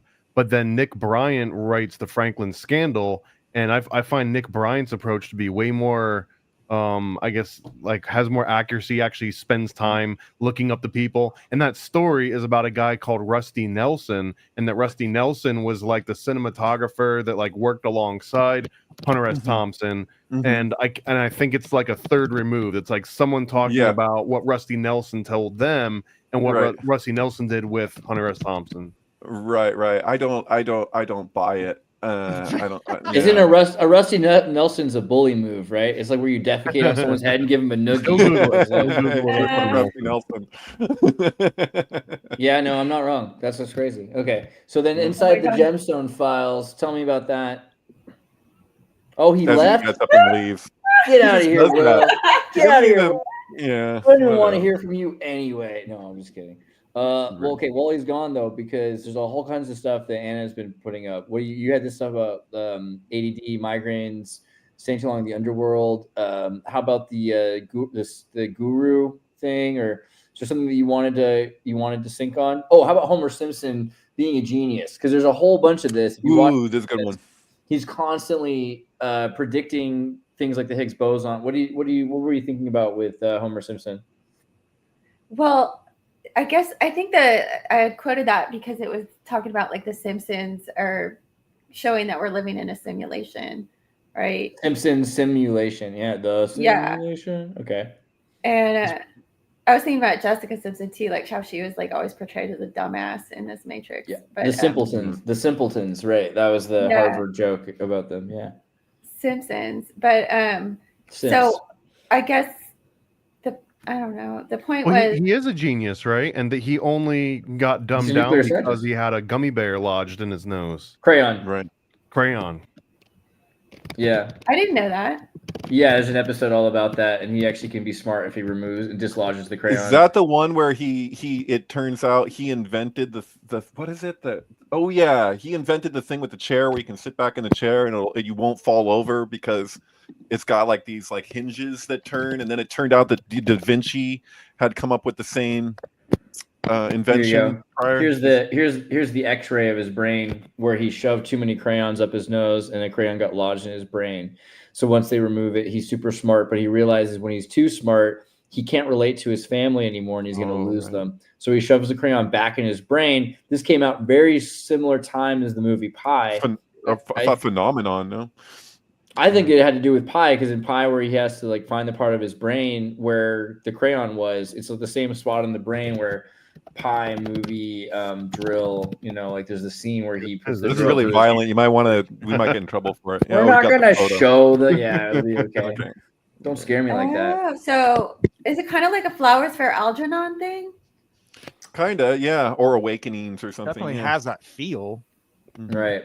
But the thing that's interesting, because I think you brought up the donut thing, because in the drawing he's showing the Higgs boson subatomic particle design, which is predicted by Homer Simpson, but later proved by Arkani Hamed, right? Arkani Hamed, who's one of my favorite scientists and physicists in the world. And he does a lot of stuff on how time doesn't exist. You should definitely watch if you have the capacity of attention span, which, you know, who knows with the autism ADD in the world that we live in. But his time travel stuff is really good. The time doesn't really exist, and it has to do with prediction spin states, that we're living in a world full of spin states, which we're connecting as time because of the way that our awareness has to progress for orbitals of coherency. So what you call yourself now, what you call yourself in the future, these are orders of coherency which happen because of electromagnetic spin state.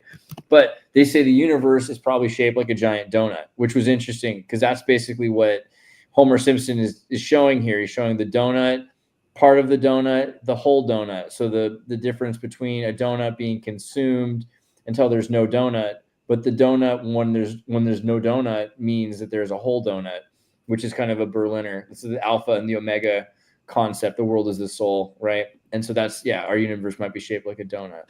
Well, and I kind of think of donuts as like, well, they're ring shaped, right? And so this world is governed by time, which is Saturn. And we're always shown cops eating donuts. And like cops are kind of like Saturn is like the law of karma. And the consumption, right? Like the constant like cycle of consumption that exists here. Like Kronos was known for eating his kids and then throwing them up. Right, because you have like the law like gravity, and then you have a law like a stop sign, right? And so there's like man's law and God's law, and then you have like the donut being like the physical like or materialism representation of the tube torus, right? But yeah, no, and then Homer, right? I think you pointed this out in a recent tweet, but I tripped out on this. Anyways, Homer as the Odyssey, right? Like Homer writes the Odyssey, and just like thematically throughout the Simpsons, like what Homer represents as like an archetype, right? It's like, and I'm like immediately going to the Twin Towers episode where he gets the boot on his car, right, and has to like. But there's a shot in which happened to me at the Twin Towers or at the World Trade Center. I actually had my car in a boot once in the exact same spot and didn't see the episode yet. Yeah, and I had to spend like all night trying to get my car back in New York City, which is always fun. You know? Are you talking about post you're wild 9/11? for even driving there. Yeah, this was 20. I know, right? What was it? There's a long story behind that, but it was like 2019. It was actually like around November of 2019, like Thanksgiving of 2019. So right before COVID. they're not showing it around that time. That was right when COVID was coming out. There's probably some. I was in New York City on New Year's, actually. Reboot, right? Like I'm thinking about the everything leads to Rome and the boot. Yeah. Andreas was tasked with actually spreading it, so he's the one that brought it to New York. Oh, I wish that was like.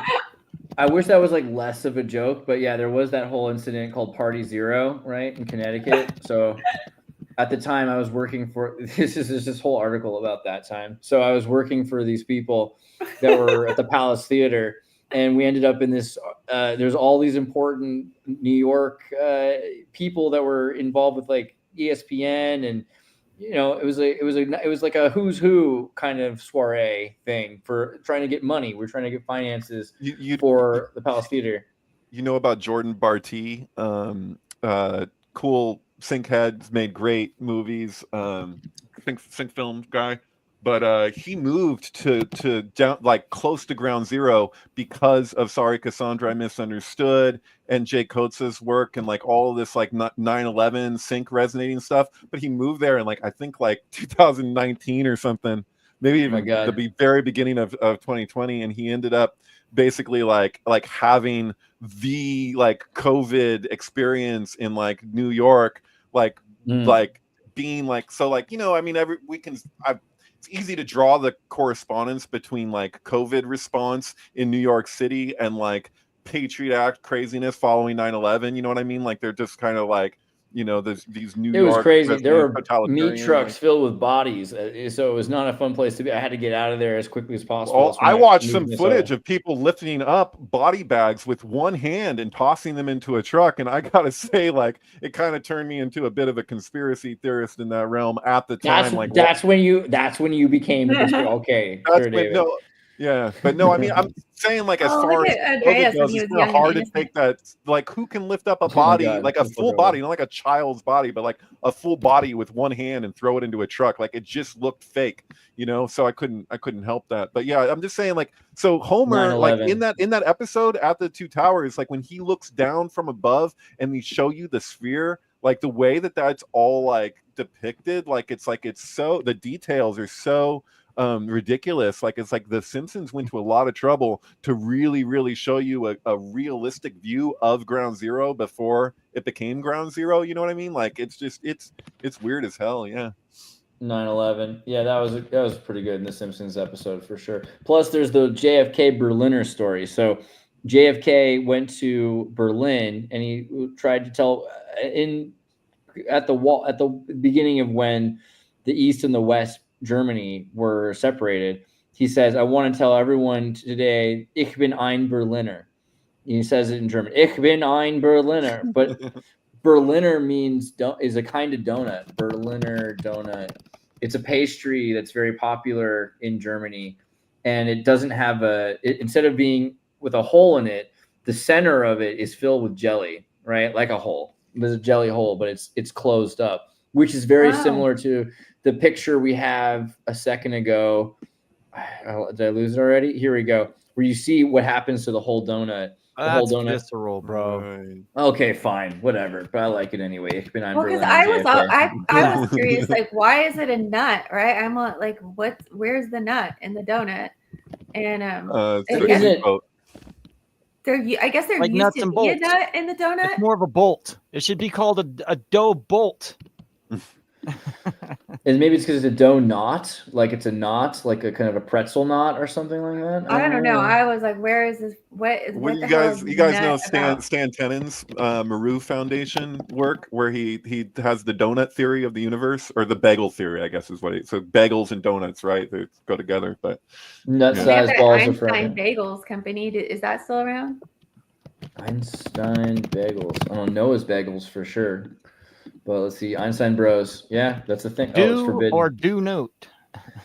Gemstone Files. I'm telling you, if I can go right back to JFK from the donut, then that's a good sync. Okay, Will? And this is your fault because you walked away. Tell us about it inside the Gemstone File. The reason why this is important, because it keeps coming up, guys.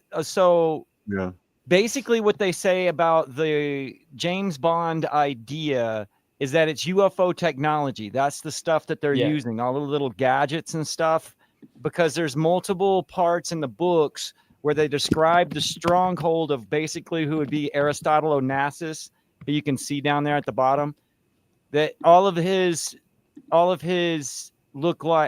strongholds in the books basically look like UFOs, or they're described as like flying saucers. And so all of the technology that you guys were talking about at the beginning with the James Bond stuff has been associated to secrets being given, or like soft disclosures, and even the movies, what we talked about, the fake moon landing and so forth. Right. Well, you got to read Ingo Swann, Remote Viewer, where the U.S. government with Project Stargate, original Project Stargate, have him describe through remote viewing the secret bases underground on Mars and under the moon, inside of the moon, and on the dark side of the moon. And he talks all about different groups that are outside of time, that are in what is called the future, but the future is literally a place past time. It's like post-time, where which is basically what the Mayan calendar talks about when people talk about Cusack 2012. The whole idea is that the Mayan calendar said that at a certain point, history ends. Not that the world ends, just that time itself is no longer linear after a certain point. And that we're living in this post-linear time reality where essentially you need time variance authority, TVA, time variance authority, which are the sort of police in comic books.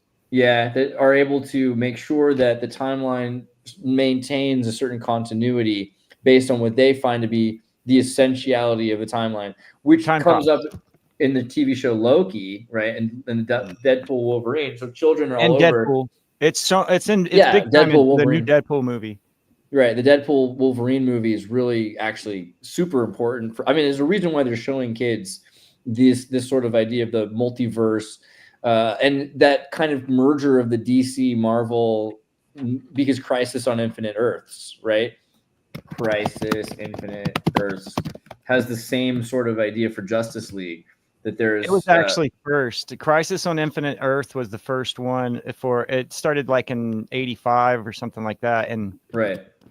Some of the most important comic books you could ever read, by the way, are DC's Crisis on Infinite Earths, and all of the different schemas of Justice Leagues or Justice Lorgs or Injustice alliances, the federations of the just, every different group of superheroes from every possible timeline that are converging together as worlds start to collide, which was kind of explained off as, hey, well, there's different writers who've written different versions of comic books.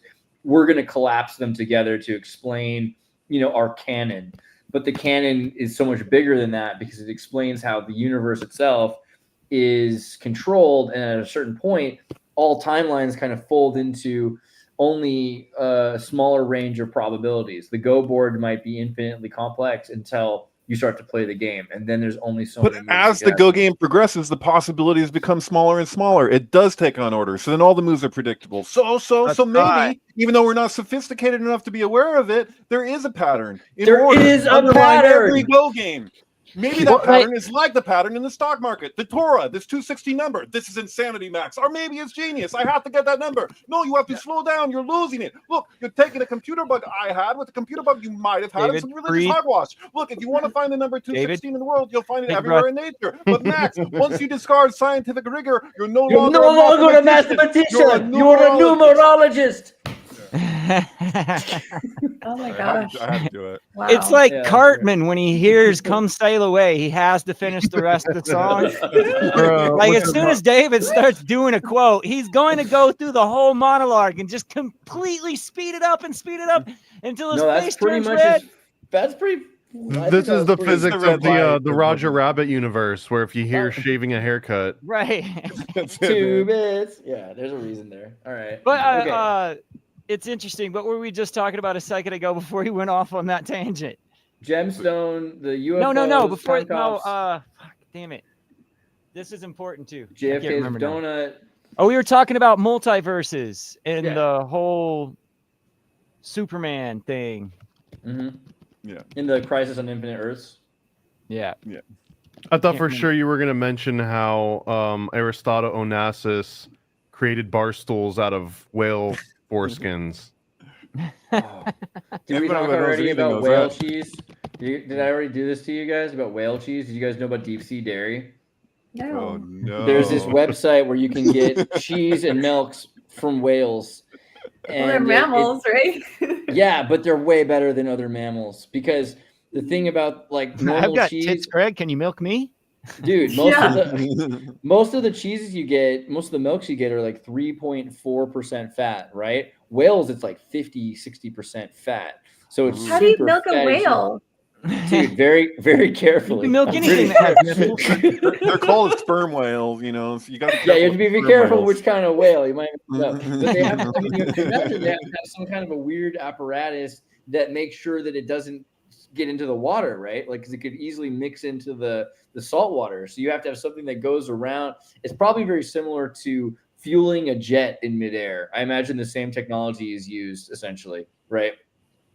Yeah. That's Can I respond to something in the comments here? So you got RGZ Mac, who I often appreciate your contributions. You've been a long time listener, follower, and we've been watching you. He says, notice when anybody says anything bad about the right, they don't say anything about the left after. But if they say anything bad about the left, they have to immediately say something bad about right. Just to respond to that. Like personally, like I live in California. I go to work. I have to like navigate people on a regular basis. Like I come onto this show and I'm with like-minded people. I can discuss freely. Like I have to like there's a way that I have to exist in order to not just be completely just like dismissed, like, and that's part of it. So like if you're wondering, like, you probably get this, but where the particular approach of me goes, like, it's ingrained. Like I have to, like, every day I go to work, full-time job, I have to be very careful with how I communicate things if I don't want to get just like, you know, a freak out. So, and it's not just work, it's in the world at large. And like, especially like the last, however long it's been, 8 years or whatever, it's like, you know, I have to walk on eggshells. And so if you're sensing that phenomenon from me, it's, you know, there's something to it in the context of where I live. If I lived in some place like Virginia, like, you know, like Alan Abadessa Green has, like, he has a whole different dynamic that he has to experience. So he'd probably do it the opposite way. Like, it's just, you know, I exist in California, and my nuanced views of politics are not the same as a lot of the people I'm surrounded by. You know, maybe not my household necessarily, but like, you know, else when I go out in the world. So and I'm Captain Obvious here, but I'm super skeptical of any the idea of it's like, so there's not, I don't really believe in the right, you know what I mean? Like if there's any kind of right, it's the Scottish right. I think that's so the idea of the right wing and the left wing, it's the same bird with the two heads, and it's the right, you know, this is the alt right, not the alternative independent right, it's the alt right. Right. It's very much like before that, it was Pac-Man for me, because with Pac-Man, you know, you can walk out one side and Pac-Man comes right back out the other side. It's because it's that's the fucking thing, because it's Keter traditionally, Kabbalistically, has two right sides. It's a total paradox. That's the thing about that two-headed bird. That's why it goes from two towers to the one World Trade Center. You know what I mean? Like, at least symbolically, materialistically, that's how they're conveying it. But it speaks to a higher spiritual truth that these two sides are actually two sides of the same thing. We all know that. Two wings, one bird, or whatever. It goes even deeper than that. Like, But you know, you want to talk about the right wing for a second? I'm just kidding. No, seriously. I mean, we could talk about Epstein's list if you want to talk about the right for a second. What do you guys think about whale milk, I believe. That looks like it is, isn't it? Adrenochrome and whale milk kind of mixed together into a supplement drink that's what happened when you have a deep sea submarine like Ghislaine had through Terramar. Yeah, I mean, we could talk about Glenn Maxwell for a second. I mean, probably. Would that be worth it to anybody? I mean, you see, they actually dropped off a whole box of whale milk for her at jail. That's what the box was. It must have been. I feel like if I had to make a deal, it would be for, like, think about your last meal. Whale milk is now on my list. I always think about I definitely want to try it. Oh God, right? Yeah, totally. I mean, anything like endangered species, I want like unicorn brain and whale milk on my last meal. But did you guys see Death of a Unicorn, where the guy snorts a bunch of ground up unicorn horn?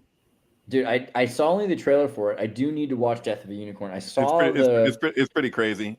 I saw Death of an Easter Bunny, which was like the Rick and Morty recently, where they crashed. It's based on the same movie. They crashed into a Easter Bunny, and then Jerry becomes one, and it's pretty much the same. Oh, it's pretty good.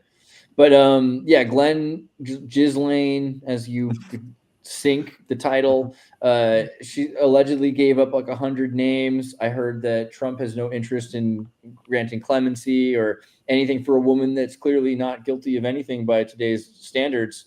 If there's no list and there's no evidence, innocent until proven guilty. That's the ultimate. Person who tried her is dead. So what are you going to do? Yeah, what are you going to do? I don't know. I find this. Well, I thought was it the prosecutor for her and for Epstein was the same prosecutor for what just happened? Diddy. They'll have the same prosecution, right? The blackmail case, right? Right. So this is the thing: is that in all these cases, we're not hearing about any blackmail, and it seems like that's the biggest elephant in the room. Right. Well, no, it's just I guess I'm repeating myself here, but that's what trips me out is I'm like, this is about blackmail, but we're not hearing any specifics around blackmail. And this whole thing about a list, I don't freaking care. I care about the files. I care about the blackmail. I care about who did what because of what was held against them and the particulars around that. I don't want just like, oh, we already have who flew on the plane and who visited the island. We've had that for a while. Like I get that there is this list. Is it his actual clients and the particulars around that? That's another matter. But yeah, I don't know, man. What the hell? Let's do. When this Go comes ahead. up too, this relates to like the left and right thing that Riggs keeps bringing up, but also the Epstein. Sure, that we can just say that's like mostly Democrats, but if you really care about Epstein, then you also really have to care about the Franklin scandal, and the Franklin scandal was just as much split down the middle between left and right. That one didn't really have.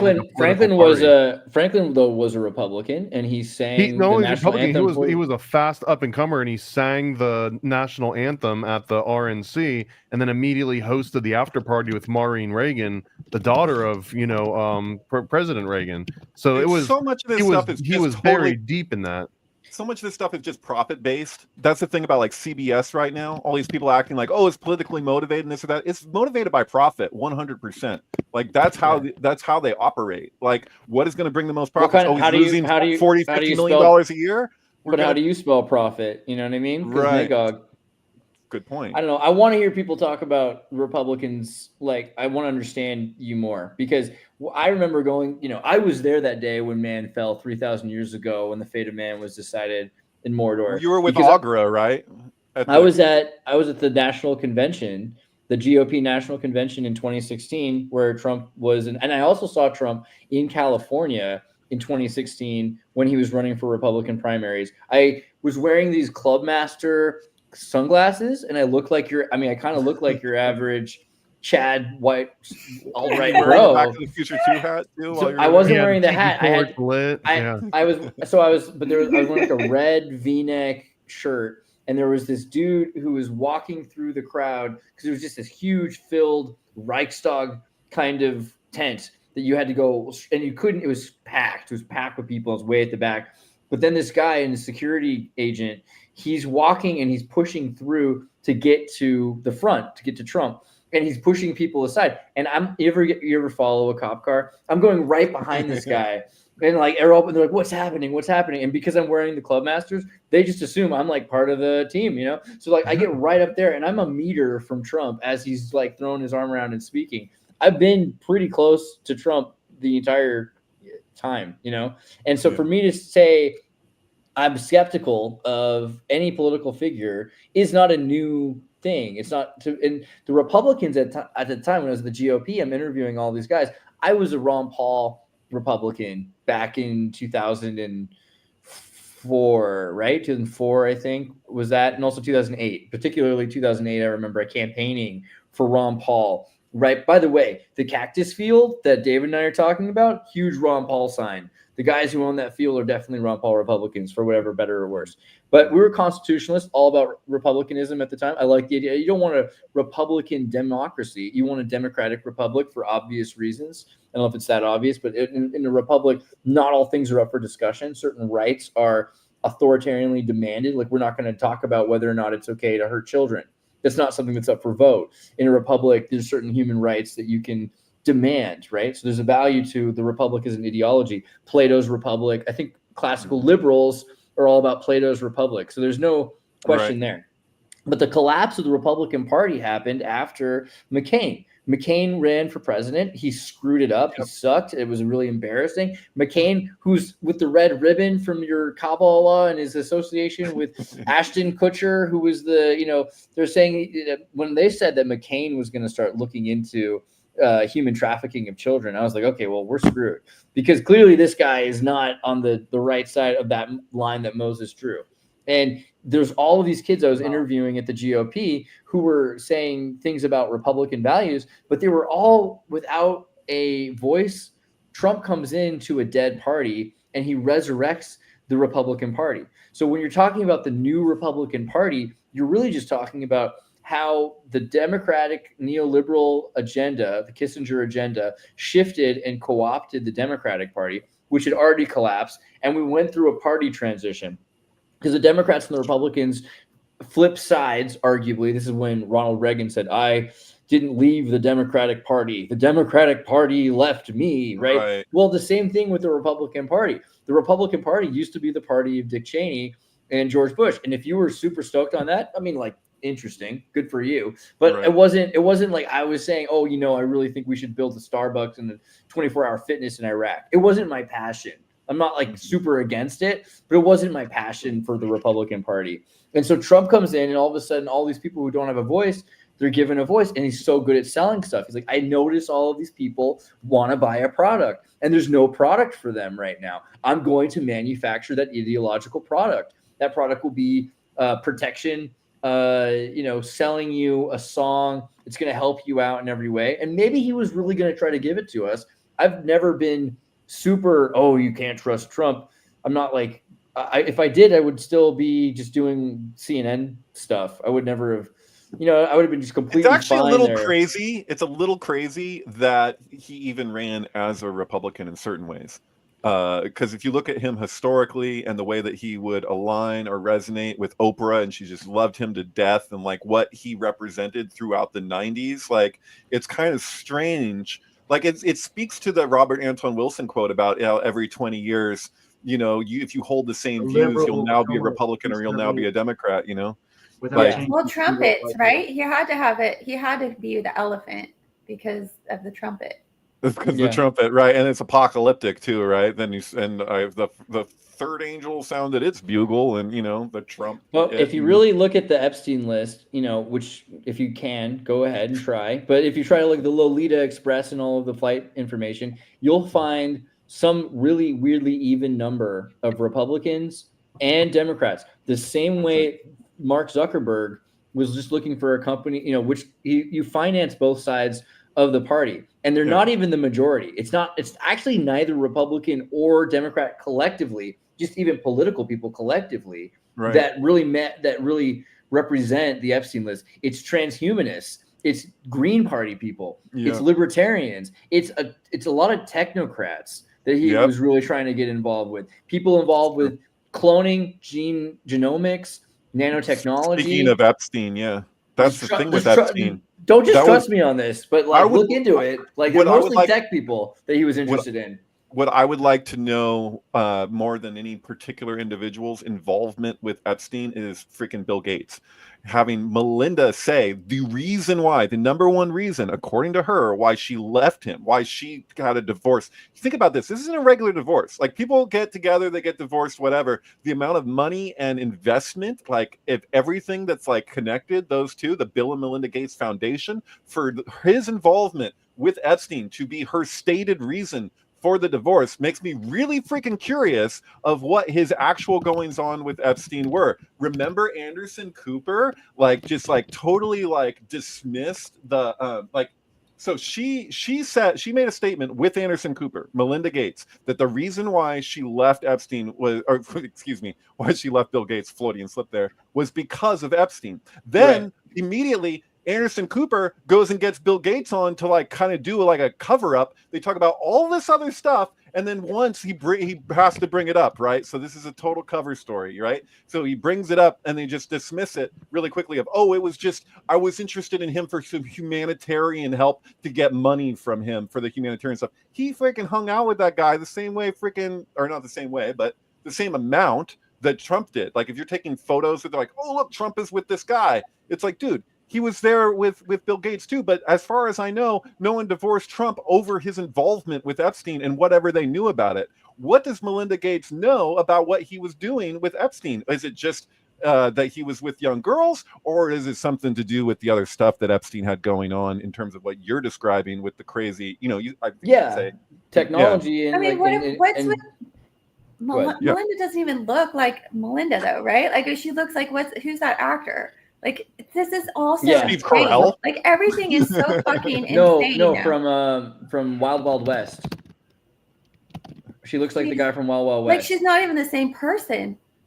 She looks like that's not the right one. She did it. West. I think it might be. I could entertain different Kevin possibilities. Kline. She looks like Kevin Kline. Kevin Kline, yes, that's who she looks like. But keep in She mind, really does. that Like, look at Kevin there's Kline no compared to way, Melinda there's no way Gates. that these rich people aren't getting like a lot of plastic surgery, and it could be like a failed plastic surgery. You know what I mean? I Like mean, she's that just trying to seems do like something. I think maybe human growth hormone also, because if you take That enough could be. HGH, There could like be a lot parts of of your body hormone grow. stuff that people are taking. They're trying to But- do whatever. Yeah. I But don't know. Kevin Kline, Wild West dress. There's like the whole thing about Kevin Kline's character is that he's constantly. Where's He's in the? disguise. He's a master of disguise. Yeah, he wears a dress. I want to find the picture of him. Fake boobs. I hope moderate search is on.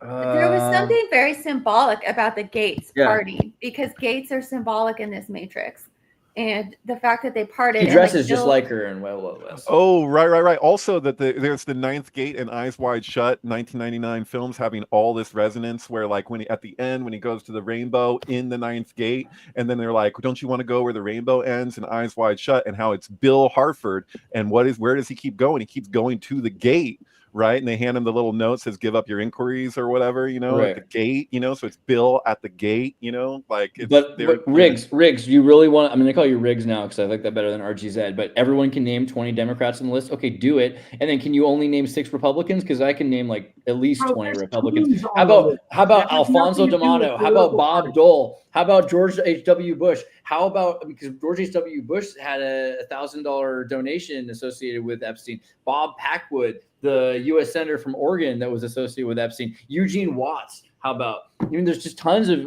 Craig Republicans. Spence, Alan Yeah, Baer. and again, you know what you're gonna do? You know what you're gonna do? You're gonna say, "Oh, well, they're not really Republicans; they're rhinos." rhinos. And like, you know what? Okay, you can do that with Democrats too. How many Right. people do you think are really Democrats, as opposed to people I who know went you to a are, Mars, but what am I?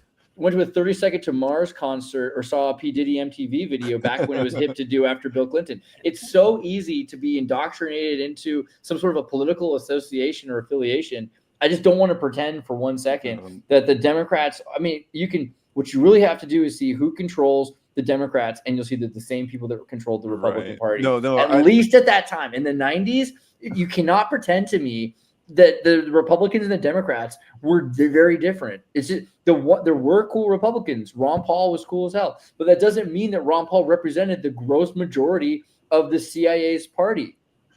Right? This was can't 2015 or maybe early 2016, where there was a list going around online of the actual how many celebrities are Republicans? Do you The- know what Los Angeles is like? People who own houses in Los Angeles are Republicans. Like There was- huge amount. Sorry. There was a list going on around, you know, back in the days before I was on Twitter and I was just on Facebook, and there was this list of like, look at these pervert Democrats, these political like establishment Democrats who had convictions related to sexual perversion in one form or another. And you're like, oh my God, that's an insanely long list. Oh my God, all these people are Democrats. So all I did, I took that list and I took like the first 3 names and what they were convicted of to find the source of this, to just source it. I did like a Google search, and I get was the source had 2 lists, and it was like they were almost the same length. They were almost like it was just all these names of all these people who had, you know, convictions related to sexual And when you say misconduct. almost, which one was longer, David? Republicans was about 3 names longer. Republicans I mean, were about 3 names longer. I don't even care. I'm talking about Yeah, like it's 100 not- freaking names for each. It was just like, oh my God, these are insanely long. And yes, go back I did go count, back to yeah. the year 2002. Watch videos of celebrities arguing about the invasion of Iraq. You will see Tim Allen, Kelsey Grammer, John Voight, Arnold Schwarzenegger, who was married to the Kennedys. Like, when you start looking at it and realizing that these parties were not different at the time, and this whole dream of Trump was that there was going to be a difference between the 2 parties for once. That was literally the thing. It was like, oh, wow, all of a sudden a bunch of people can move into the Republican Party and we'll have a new invigorated Republican Party. I don't know, they Pat wanted- Boone, wanted Melissa to Joan make Hart. it It's not just the even new- men. Melissa Joan Hart was a Republican from Clarissa Explains It All. Right. I can think of Well, a lot. all those people with like convictions on them, right? Like that just goes to show you have to have something to be like blackmail. You think Iraq has Okay. anything to do with pedophilia? Do you want to go there? Because we're actually 2 hours deep, so I don't want to do this right now. But yeah, I gotta go. I can't be a part of that. I'm sorry, but Iraq had a lot more to do with human trafficking than you might be willing to admit. if that's the Now case. might be a good time to announce our sponsor, HelloFresh. Oh my god. Which is made of people. It's people, paranoid. Okay. Look at Thomas's demeanor, how he can just hold it right there. Don't get me wrong. Like I appreciate the idea of pointing out people's faults, and the Democratic Party is and was completely filled with actors. And when I say actors, I mean CIA agents, but not just agents, actually contracted, familial, generationally invested Starwhackers. Sure, you can say that. And these were all, you can see how it just got more and more pathetic. The Democratic Party got more and more fake and pathetic as time went on until Saturday Night Live was unwatchable. Yeah, it was corporate capture. Saturday Night Live, look at the turning point. I mean, there's a couple, but look at back when they had that little cartoon that got banned or whatever that you can. Norm Macdonald, by the way. Where they were Tina like, Fey they showed replaced like Norm what was Macdonald. behind the NBC, all of the crooked stuff, and then it was like, dude, they aired that, like Lorne Michaels, like they allowed that, like only aired once. You know what I'm talking about? The Hillary Schoolhouse Clinton's Rock a Goldwater conspiracy. Republican. Yeah. And the I'm just a bill. that's true too.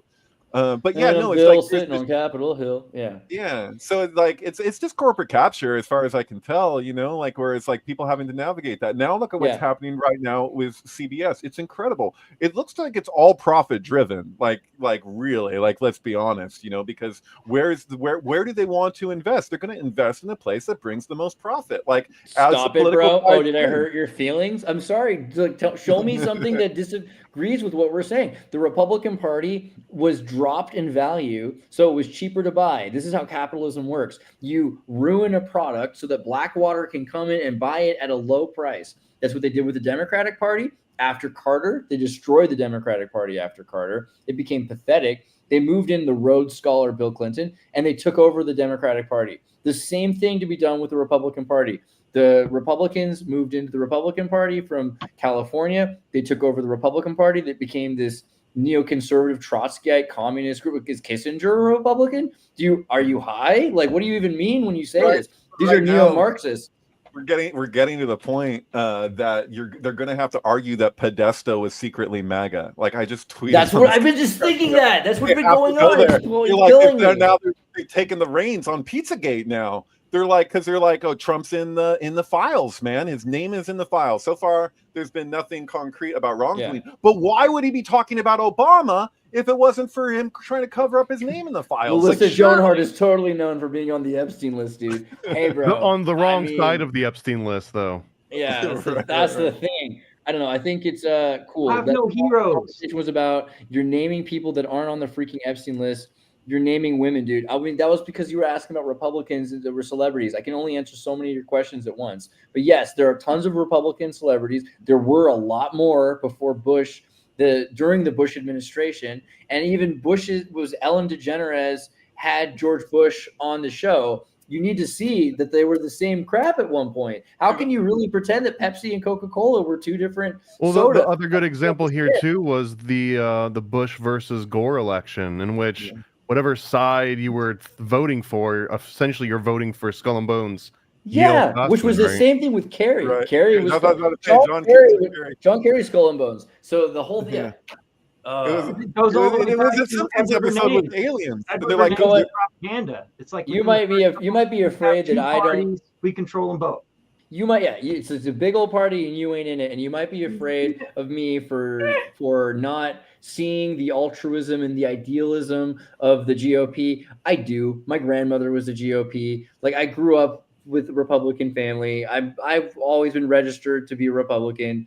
Don't toy with me right now. But at the same time, if you're gonna pretend for 1 second that there's something that you can rely on in this world that you can trust in, and it's a political party, then you're high as balls, and I can't help you. That's basically where we're at. You need to question everything, trust nothing. I remember. Did you guys watch the Rush Limbaugh show? We've discussed it before, probably. His television show. Cute. You remember Rush Limbaugh's television show where he would have in the background a fake fire, like a footage of a fireplace burning, and he would say, I think he was saying that this is Dan Quayle, where it feels really warm and it feels like it's giving off heat, but the whole thing is fake. So he would just like episode after episode just have this fire running in the background to say that's Dan Quayle over there, you know, like he was so funny, but like he was right about a lot of stuff, you know what I mean? Like, and you have to, like, he was wrong about a lot of stuff, but he was right about some stuff. I remember, and I've said this before, but I'll share it again because it's so freaking crazy. I have a vivid recollection of him. The only time that I had heard about Osama bin Laden that I clearly remember before 9/11 was Rush Limbaugh showing footage of him being interviewed on his show. He was showing that some other media outlet had found Osama bin Laden and was interviewing him. This is years before 9/11. And he was like, the CIA is looking for this guy. The FBI is looking for this guy. He's supposed to be hiding in some cave. Yet the American media was able to find him and interview him. And he was like, there he is. Get him. And it was like, and when 9/11 happened and they were saying Osama bin Laden is associated with this attack, I remember I immediately thought of Rush Limbaugh showing the media, interviewing him and asking, why don't they grab this guy? Is the CIA not as advanced as American media? Like it didn't make any sense. And like, that was like one of the moments right when 9/11 happened that I was immediately like, wait, this feels like a setup. They didn't grab the guy that they could have easily have grabbed, and yet they're attributing this attack to him like it's just screamed of malarkey. And also that it was that day that freaking Donald Trump was the one guy who was being interviewed on 9/11 2001 saying that it looked like a demolition. Like I think there was a couple anchors that it slipped out that they said it reminds them of that, but it was like, do you remember? Like, did you go, guys? Yeah. Jesus Christ, dude. Yeah, it's crazy. I mean, I don't want to pretend that the Republicans are the good guys any more than I want to pretend that Democrats are the good guys. That just seems like a waste of time. I'm sorry. And it's cool for you and you can do that, but like, dude, you're talking about George Bush's party. So I'm sorry. It's great that Trump got a bunch of people together that are good people. Most of my favorite people during the last 10 years, at least, have been reactionarily against the CIA mafia that was the Democratic Party. I really was part of the same thing. I am part of that same movement, but it's impossible to pretend that they're not this controlled opposition. What do you think right now about what Tulsi Gabbard is doing? Like for real? Like, because Tulsi Gabbard, keep in mind, this is the chair of the DNC, Obama thing, who left over what they did to Bernie, who had a falling out with the DNC over Bernie Sanders. And now, like, the way Bernie Sanders talks about her is really weird. Like, especially like when she was going through her confirmation process and you had Bernie over there. I was like, dude, she was like your only supporter in the DNC. Like, were you complicit in what the DNC did to you or not? Like, what the hell is going on? And now she's taking this position. I'm like, you can say whatever you want to about Trump. Does it negate her documentation of what she's showing about what Obama did by saying but where we see documentation showing that he knew that there was nothing to the Russia thing, like in terms of Russia hacking the election? Did this actually happen? He knew, he had from intelligence agencies knowledge that wasn't the case, yet he repeated it along with Hillary Clinton and all these people. Russian hack. We can see that it wasn't true. Tulsi's the one giving it to you. How ironic is that? Isn't she like the bizarro world female version of Obama in a certain way? Like she wants to weaponize aloha. Yeah, totally. Yeah, right. That's the thing. They're both like Hawaii, like surfers history. Like, it's weird as hell. Like, so RGZ says, my only point was nobody ever says anything bad about liberals after they talk about Republicans. That's literally the opposite of what's going on. They're the same shit in two different cans, manufactured out of the same recycled aluminum that they stole from your grandmother. With propaganda to get her to recycle. Literally, they both suck. And there's a few decent people out there, but they're not going to be able to do anything for anybody ever, because look what happened with the Epstein list. And hey, whoever gave $10, RGZ, you did. You know what? God damn it, I love you. You gotta like this guy. I'm telling you. Republicans are bad. I do. That's the thing. I never knew that I didn't know he was a tanky. Republicans Riggs are bad. is MVP on Secret Society of Good Guys too. Answer one question: which party is trying to legalize PDF files with their mouth? About Epstein? Right now, isn't it the Democrats that are trying to get the Epstein documents out because they're so myopic that they don't realize it's going to out everything that they did? Well, It's like they've because established they're all new. They're all new Democrats. All the old Democrats have been arrested or killed, phased out rather. And this is the new party. To me, it seems like that's the point. Is they're like a they're like a snake that eats its own head, or they're like rats that are in a giant box that are cannibalizing each other. They're clawing at each other to rise to the top. So all the old Democrats have already killed each other and replaced each other with new Democrats. They're just trying to get to the right. Am I wrong? Like what is that? I don't know. Politics is a nasty, nasty business, like all the Yeah. way around. You have to be a scumbag. Like, and we all know that, right? We've accepted that we live in the society where it's like, oh, well, if you want to get on top, you have to be like, you have to cheat, lie, steal, murder, whatever it takes. Like everybody knows that, even locally. Like I had a lot of people I knew that were MAGA that wanted to kind of like get politically involved and make some changes, because this is the Austin area. It's very liberal. But even within their small little groups, they could not. They were all shit talking each other. They were all trashing each other, dragging each other through the mud.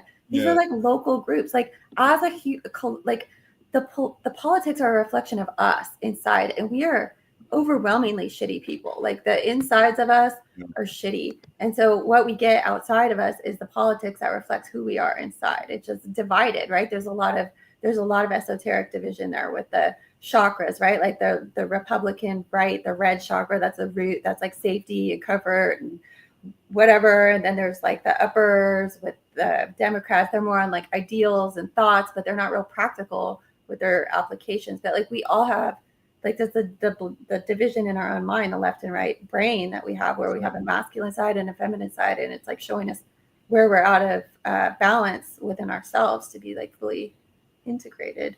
And there's an international nationalist argument there. Like, have you ever seen John Voight, The End of Mission Impossible, where he tries, they're like, all of a sudden it's like, hey, who was it that was doing this horrible thing the whole time? Oh, it's you? The guy who was our mentor, who was part of the agency? How could you, of all people? He's like, well, you spend half your life fighting dictatorships in Iran and in East Germany and in Mexico and in Chile, and you come home and you're old, and all of a sudden you realize that the people that you were fighting for are gone, and the people that are in charge now don't represent you at all, right? That's literally the whole point, is that you can replace very quickly what you think of as America with this progressive changing government, which is why Democrats make movies about how bad the government is when the Republicans are in power, and Republicans make movies about how bad the Democrats are when the Democrats are in power. This is, Wag the Dog is a Democrat movie that's talking about Mockingbird CIA stuff, right? Because 5 minutes later, Enemy of the State is a Republican movie talking about what the Democrats are doing during their government. And we're still doing that because this is the only way to trick people. You have people thinking to themselves, oh, well, I want to have more oversight of government and of all citizens, because they don't realize once you make the rule against one American, you're making the rule against every American. And they're slowly convincing you to fight each other, to take your family's rights away from you from both angles. And this goes back to the Democrats and the Republicans transition into power in the 30s, because you have the Trotskyites versus the Stalinites, and the Democrats were Stalinites. They thought Stalin was so amazing, and they went from being KKK, Jacksonian, Masonic Democrats to Stalinite communists under FDR. Simultaneously, the Republican Party had Trotsky, and they thought, wow, corporatism's the solution. We're going to have some way to build a world that we don't even have to worry about government controlling it anymore. And we've just been watching communists fight each other through the Republican and the Democratic Party for the last 100 years. And maybe you can say that the Republican Party has changed slightly. But even then, all I'm seeing is nationalism versus internationalism, because of the idea that the America is the place where we have these privileges. This is what's interesting to me, that the Constitution, which has the Bill of Rights, which are just amendments, by the way, they're changes to the Constitution, which means they can be changed back under any sort of legislation or discussion, judicial discussion. This is why they're talking about, hey, if you are an American, you're not an American citizen. Your inalienable rights are alienable. Democrats are the ones that are fighting for the inalienability of rights, because they're saying, well, they have nothing to do with your citizenship. These are American values, and these American values should be spread to the four corners of the earth. While Republicans are saying, actually, we need constraints on your rights. And if you're telling me that's a good thing, you're a crackhead. That's like the worst possible thing you can do with an inalienable right. Keep in mind, though, a Alienated. lot of them fighting for these rights, like they want to codify Roe versus Wade, for example, is you don't actually, like, it's a carrot on a stick. They don't actually give you the thing that they're saying they're going to do when they actually get the opportunity. Why? Because they want to continue to have that carrot. They don't want to lose it. I'm talking about establishment Democrats. I'm not talking about Democratic voters, right? So they'll dangle it endlessly, like, here, we're going to give you this, we're going to codify this thing, we're going to make this. But if they actually gave you that, they could no longer use that to pander for your votes. So it's like they don't want to actually give you that right completely. They just want to like hold it there as long as they can to give you the sense that you're going to give it to us, right? You're going to give it to us. They can't give that up. It's like hostages with Hamas. It's like you can't give up the thing, then you no longer have the peace. It doesn't matter how much destruction it causes in the process. You need to have this card, like you can't. You're describing the Epstein list right now. I am 100%. And RG said, who are the ones that admit in front of everyone they are communists? It's the ones that don't admit they're communists that you have to be far more frightened of. You should be far more skeptical and worried about the ones that are covertly crypto-communists. By the way, who admits they're communists? How about Steve Bannon, the guy who interviewed Epstein, a friend of mine, and I mean Steve Bannon, not Epstein, but he said he told me I was a Leninist, right? This is the article. He referred to himself as a Trump Leninist. There's no backing out of this. Communists are the ones that are so interested in controlling government.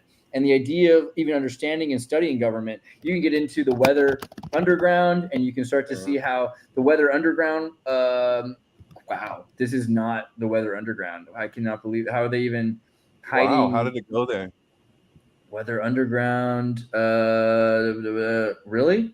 Am I crazy? Oh, there it is. The political left organization right there. The Weather Underground. Because in 1969, you had so many people that were so sick and tired of the post-JFK, pre-Carter, during the mid-RFK election schema that the CIA were assassinating people left and right, moving from LBJ into what was going to become Nixon. Nixon, who had run against as the enemy, as the villain. Nixon had run as the villain against JFK. And they were trying to recruit people in universities. And these kids were saying, screw you, man. I don't want to be part of the establishment. I'm going to be the opposite of that. So they had to build a franchise that was able to recruit people still. But they were recruiting people as anti-government, pro-Marxist. Who knows more about Marxism than the CIA? I mean, they know more about more about Marxism than the Soviet Union clearly ever did. You know how McLuhan-esque that election where because it's the television like focus. So like Nixon, had they run the same campaign and television wasn't what it had become, like with color TV, and like getting a visual of who these people were, it probably would have been a different experience for Nixon, right? Because it was like, look at JFK versus Nixon and how freaking groomed. It's quiz show. Look how good he looks. Like, you know what I'm talking about with like what's his name? The guys, the Schindler's List guy, where they couldn't, the smartest guy, the nerdiest guy was not good for television, and like he wasn't gonna sell, and they were like, oh shit, we got this smart guy, but he's really not a good public personality. But like Kennedy was so good looking compared to he had Nixon makeup, he had lighting, he had an extra candle to light his face. To have makeup. He's like, I don't want no queer makeup on my face. And it's like, okay, well, this is a Bohemian Grove. Yeah. Yeah. Well, and then you can look at their handshake as well. I think there was definitely some plans that went into that. Nixon was a Californian, he was a Republican, and he was a naval officer, and he knew what his job was, which was to go down with the ship, which is exactly what he did. Sorry for my rants. I'm going to pull up Paranoid American's page now. And rants today. And where did Will go? Did he purposely drop out, or was that a? Apparently, I think he was scared of being. He doesn't want to be in the same tribunal as me. He want to be exposed. Yeah. So wait, MK Ultra. No, let's do Paranoid American first. What did you want to show us? Something? Tell us about your life. All the things, man. But really, the big one is that the new Illuminati comic pamphlet that's at the top of the page now. Right, on sale. And the most successful comic that we've dropped so far, and it's kind of setting the new sort of template for going forward. So like the comic that David, I, and you've been working on for the last year or so, which is all about Kubrick and Kabbalah and the Golden Bough. It's going to basically follow the same format. It's based on Chick Tracts, which are these little 3x5 pamphlets that have the same amount of art and text as a typical modern sized comic, but they're little like unassuming things you can leave out in public. So someone walks by and they see, are you under Illuminati mind control? And they think for a split second, I don't know if I am or not. And they want to grab it and find out. And that's the whole premise of these. That's pretty good. That's cool. Yeah.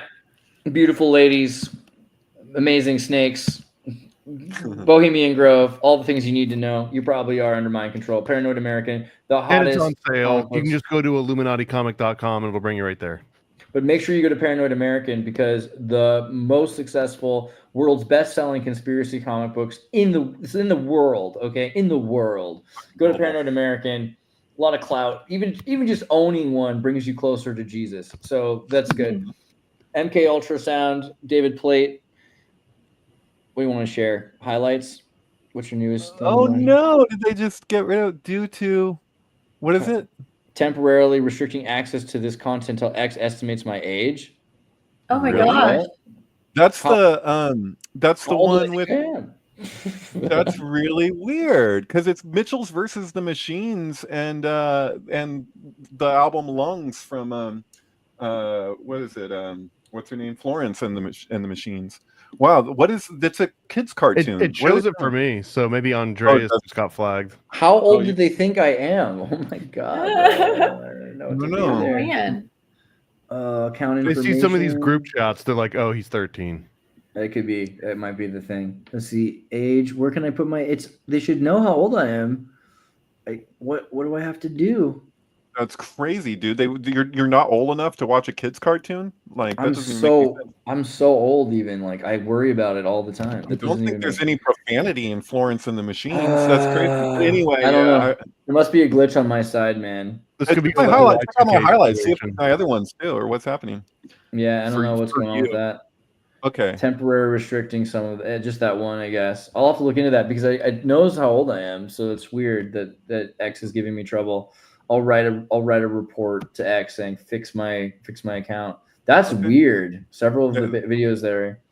All right. Yeah. Well, make sure you guys are old enough for David's material, which you might be. Yeah, I can see it. It knows I'm a. Well, we're all old enough. It knows I'm advanced in my years. You gotta show them your facial hair. They need to understand. This is like out of they're just control. going by. Yeah, maybe they think you're in a different time, like you're still in the '90s or something, because you have Back to the Future That's true. connection. They don't know which version I am. All right. Well, Eraserhead with Leonard Cohen. At least you can watch that, and you should, because this is pretty interesting. I really like the Leonard Cohen Eraserhead sync, Death of the Ladies Man. Make sure you watch that one. And then Aaron Nicole Wordsmith, our favorite sync head. Thank you for joining us. Thank you for make sure you guys. having me. We all have to follow you. We all have to follow your work. Your work's incredible. And I just want everyone to make sure that they're following Anna Nicole Wordsmith, because they're just, the best posts on sync that you can get. They're quick, subtle, quick syncs that just change your life forever.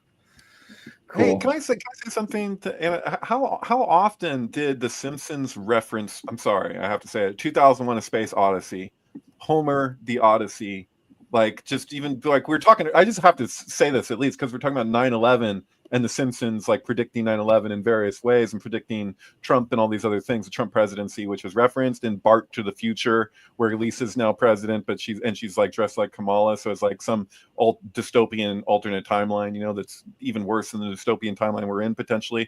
But I'm just saying, like it was pretty regular, right? Like where it's like it turns out that the monolith is like a giant remote control. Like, and Homer has that time where he like sits in the Easy Boy and then like goes through the Stargate, and like with the like it's just this repeated thing with 2001 A Space Odyssey. In 2001 A Space Odyssey, he's fighting the Cyclops, right? Because somebody brought this up the other day that they're like, oh, is there a better live action representation of the Cyclops from the Odyssey beyond what's the one with George Clooney?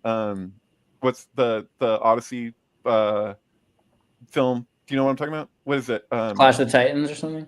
No. The one that with John Goodman, where he's the Cyclops in the movie. Oh yeah. Brother, where art thou? Brother, where art thou? And they're like, is there a better representation of the Cyclops in a live action movie? And I'd say HAL 9000, which is a play on the Odyssey, right? Like that's like the whole point. And so like it's just interesting that it's like what Homer represents is like the archetypal, you know, like whatever, you know, he falls asleep at the nuclear reactor, you know, like it's just like He's there's asleep, right? It's like all some giant dream. mm-hmm. Yeah, it's weird as hell. But yeah, I don't know. It's worth pointing out that like the repeated references to 2001 A Space Odyssey, with Yeah. Homer having, like, I don't know, I'm just saying he's like the ape, right? He's like the ape that touches the monolith or something, you know? Like, yeah, I don't know. It's weird.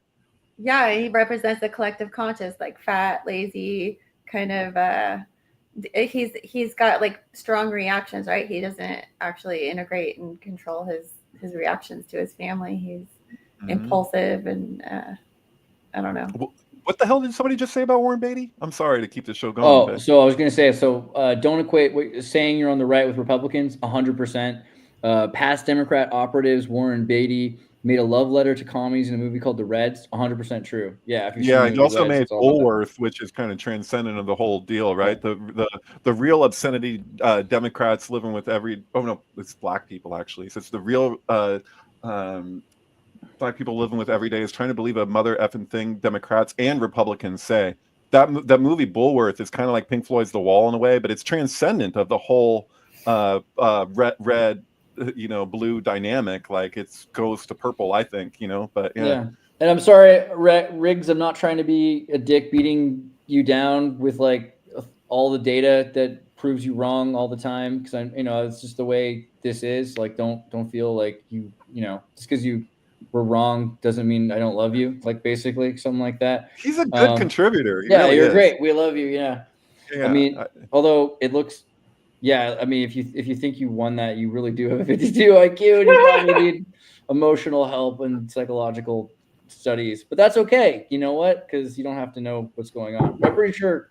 I hope you got anything out of that. And Igor says Fabian Society plus Jesuits. Enough said. I agree with that. Love you all. See you next time.